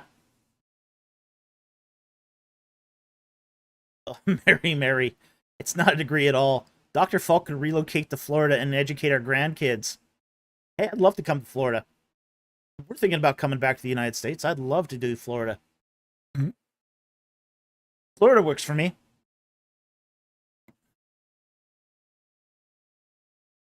Mama says, so they can't even finish. No, a lot of them can't. This is why you got guys who take 10 years to write their dissertation. Because they get into that cycle of constant delay. Yeah.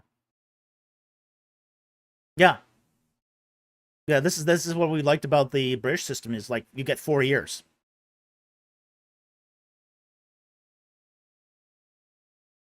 Mama, yes, move to the USA. We're trying. We're trying. Okay, next one here. Daniel, for $10, thank you very much for the super chat.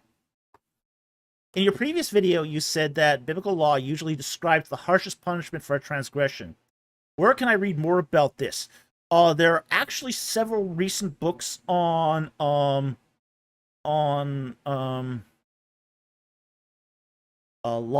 and the Bible, and particularly in comparison to Mediterranean or Middle Eastern law codes. Can't think of who the authors are at the top of my head, but there's been several books done on this just recently. It's a hot topic right now. The whole idea of the Bible as descriptive, as the Mosaic law as descriptive law or case law. So, but normally you can read this even in the biblical text, where like for example, if you can see this, like for example with the law on just off the top of my head, the law on breaking a vow to the Lord, where if you make a precipitous vow, you can go and pay money to absolve the vow. So you're not punished for making a vow, except through an exchange of money. And there's a lot of these sort of laws in the Levitical code where there's a harsh punishment, but you can resolve it. You can exchange money for it. So yeah, you're paying a fine, legal for a fee. Yeah, it's like paying a fine. Every society has resolved matters with fines. This is nothing new.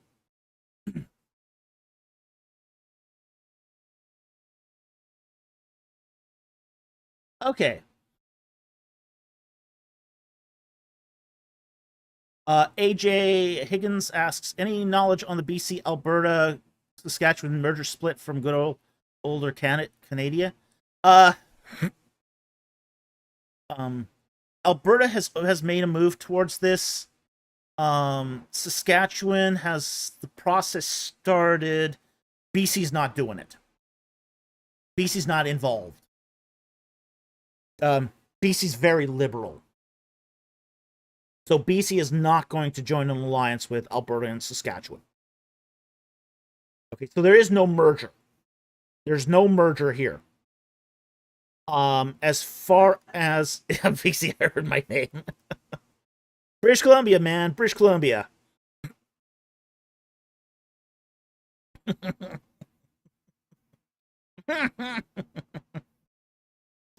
Alberta wants a better postal system. I want a better postal system. Better cheese. Oh, I wish we had a better postal system. I'm so angry with our postal system. It's not even funny. Yeah, as I said, I just got the proofs for All Stars as Angels like a week after it published. Like it took 90 days to get to me.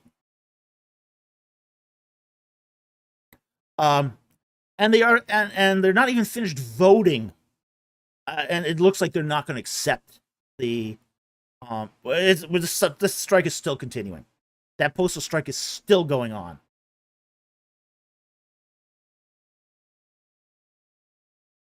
So, ugh. Now Canada's have some decent cheese. It does have some decent cheese. Not as good as the French. French is better cheese. French is amazing cheese. But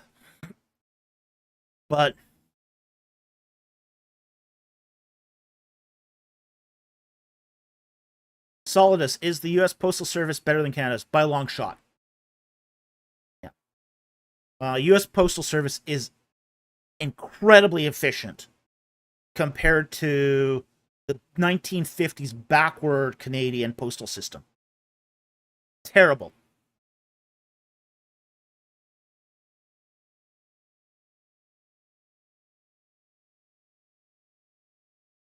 Okay. Oh, Parmesan's good. I'll admit that. Parmesan's good. I tend to prefer Manchego. I like Manchego over Parmesan. Okay. Next one here is from Paul for a very generous $19.99. Thank you for the super chat. This is a question for next week. Please answer Mermera's question. Which one is that? I'm not sure which question that was. And we have answered a lot of Mermera's questions already. So, I don't know which one you're talking about. So, sorry, you'd have to be probably a little double upped one.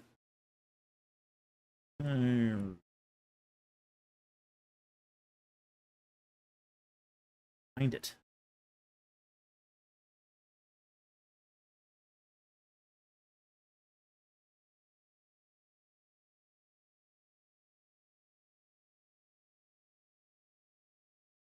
Double. Okay, there it is.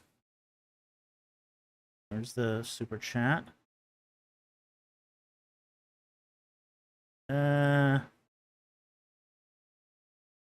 am not sure.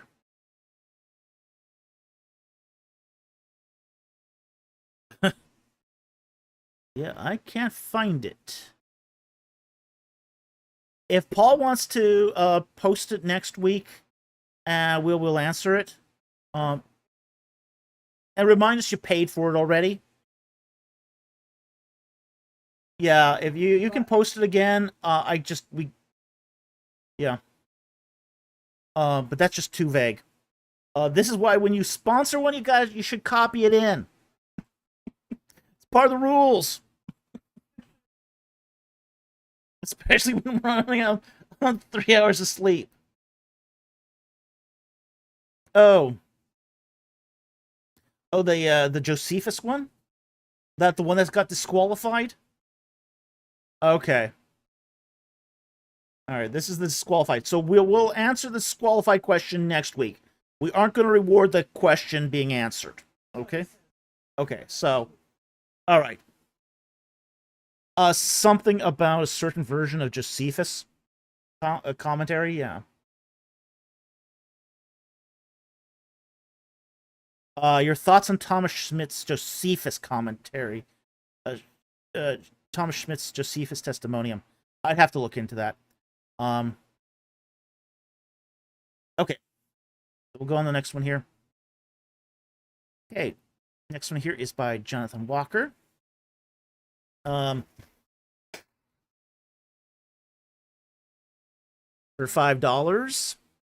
And he asks, would Adam and Eve have used carved bones for sewing, since metal needles didn't exist back then? I still find it odd that they used fig leaves, though. Yeah, they would probably have used carved bones and sinew. Yeah, they only used the fig leaves once and it didn't go well. Yeah, that doesn't go well, especially those oxalic acid needles. Not fun, man. Not fun.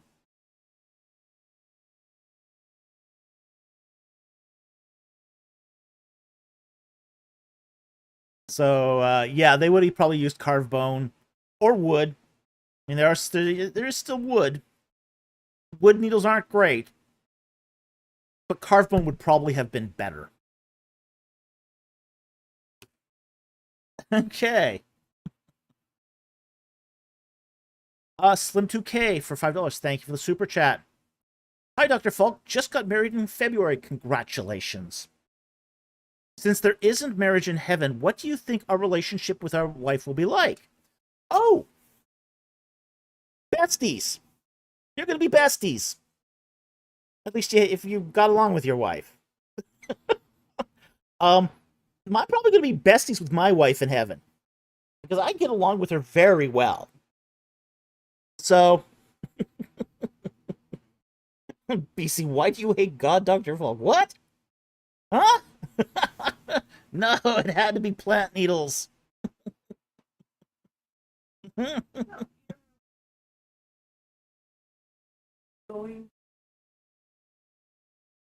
Yeah. Yeah, it'll be like now, but without the physical aspects. You'll still be friends if you're friends. If you're not friends, well, yeah, then you've got other problems. Okay.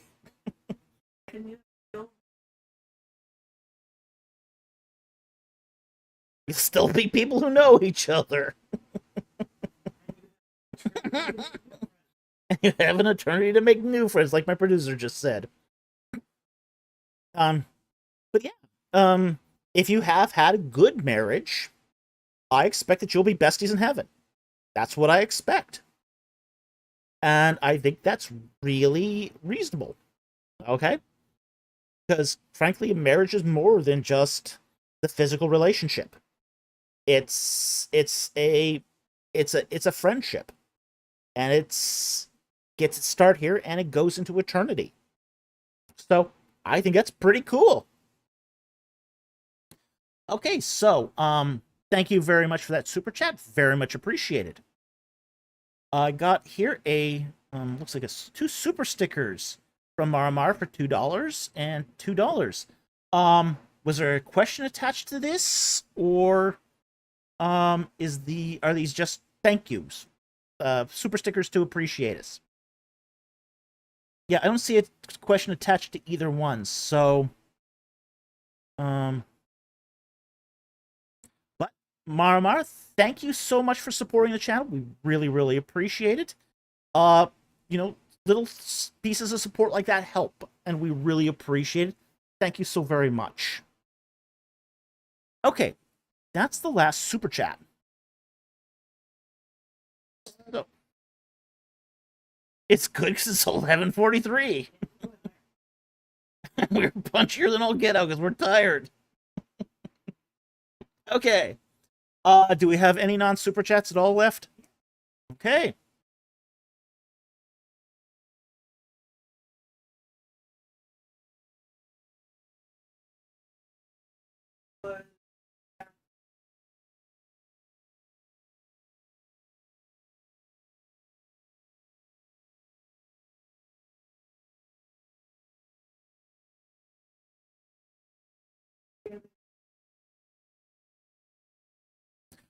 Let's take that one.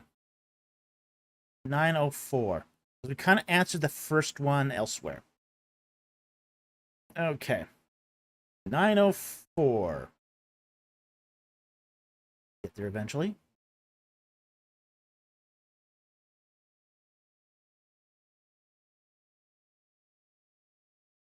Four.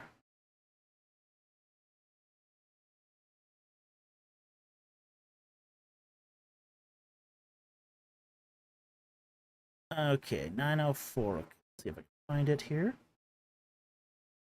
All right, from PS, ask the question, do we have any idea why Horemheb apparently didn't have any sons to succeed him? We know he was married. He seemed to only have a single wife. He wasn't really into the treaty wives like other kings were. But he just didn't have any children for some reason. We don't know why. Okay? He didn't have any sons or daughters. So it's kind of strange. It's very uncharacteristic of kings. But he just didn't have children.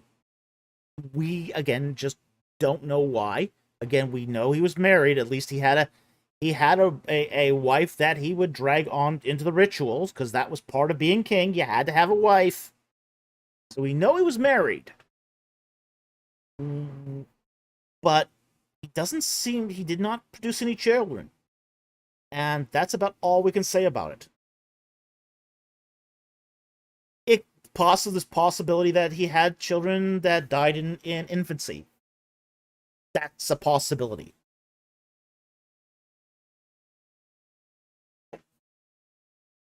Or they were assassinated. There's that possibility too. That happened. There were assassinations. Mira, you had to have a wife. Oh, absolutely. Oh yeah, that was part of being king. Well, no, it wasn't just that. To do the rituals of Egypt, once a year, the king has to travel down the Nile and act as high priest at all the major temples in Egypt. The major ones, not the minor ones, but the major ones. So, to do those rituals in Egypt, you have to have a wife, a queen, to come with you. Now, in some cases, a proxy would fill that spot. Like, if there wasn't a great queen, you could have some other woman fill that role. Like in the case of Ramses II, there was a time when he didn't have a great queen for a while, just because he didn't want to put up with him. So he made his daughter fill the role of that ritual proxy of the great queen, until he married the daughter of the Hittite king and made her great queen. Okay, so You could make a proxy great queen for the rituals. Hatshepsut did this. She made one of her daughters great queen because she played the role of pharaoh. So when Hatshepsut did the rituals, she would be the pharaoh, fill the role of the king, and then her daughter would fill the role of the great queen. So we do know then, as a result, Horemheb would have had to have at least been married or had somebody who filled that role of being great queen. But he was probably married.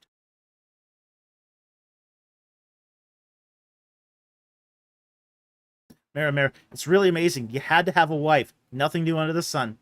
Nope, nothing new. All right, anything else?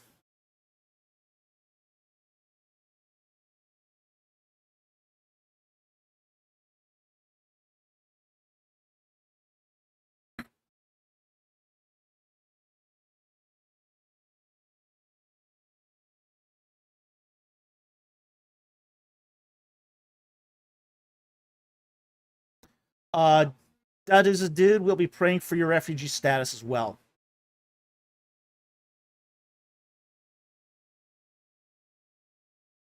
Okay, what was timestamp? 7:22? 10:22. Okay.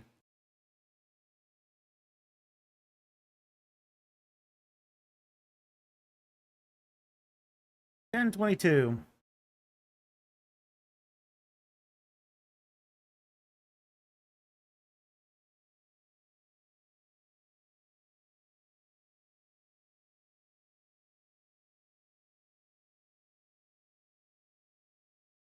Way up. And this will be our last question of the night. 10:22. Okay, from BC. He asks, top 3 early church fathers to start with.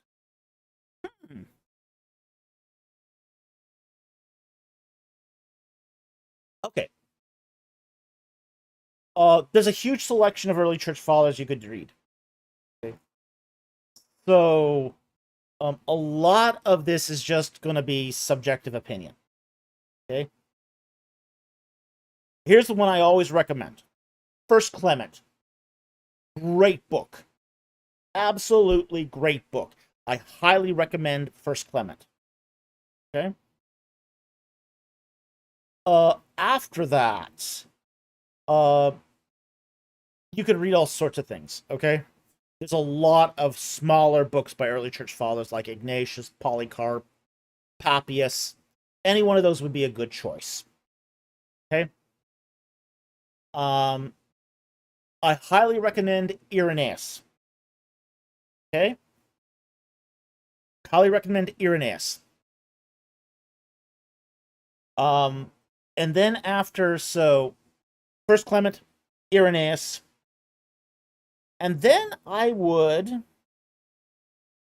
It's a bit of a toss-up between Tertullian and Hippolytus.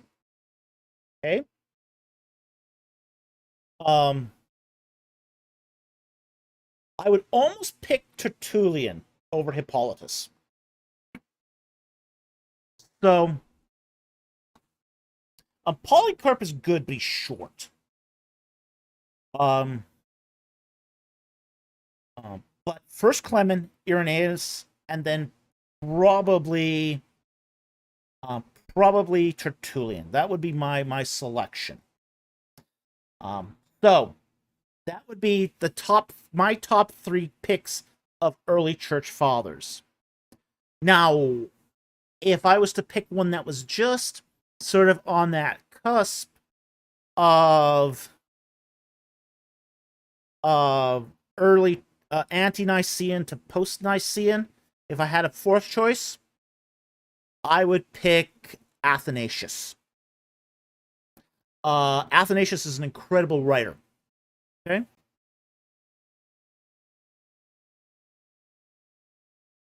Too Many Marys says, Oh, nice. Tertullian is super easy for a lot. For super interesting for a lot of reasons. It is,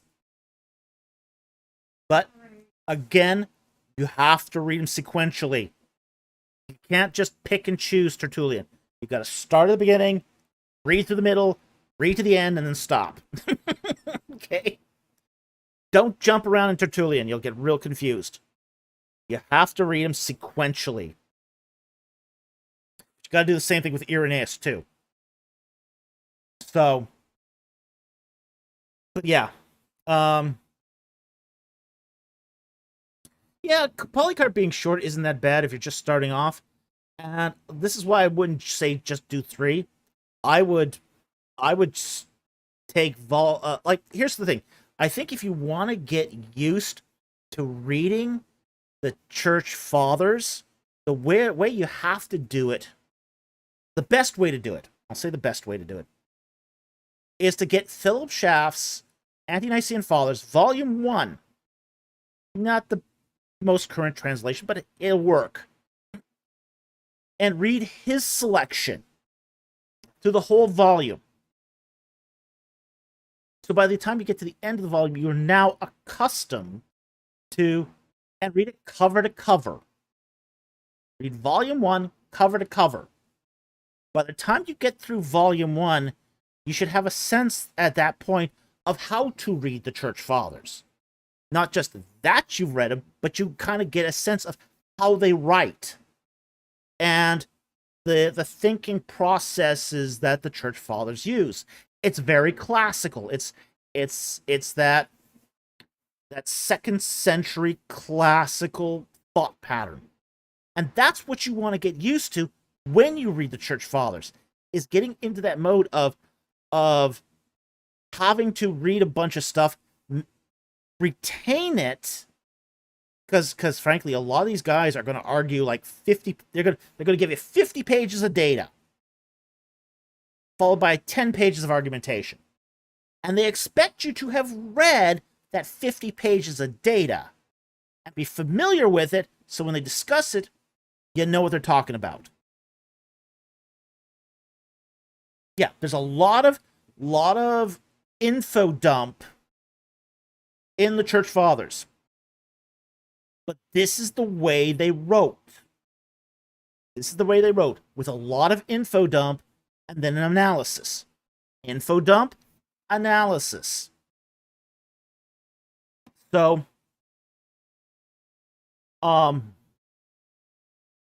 yeah, it's the way you have to be able to BC, it's Athanasius.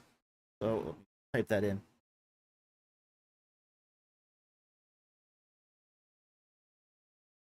course, I can't see what I'm typing here. Just do it over here.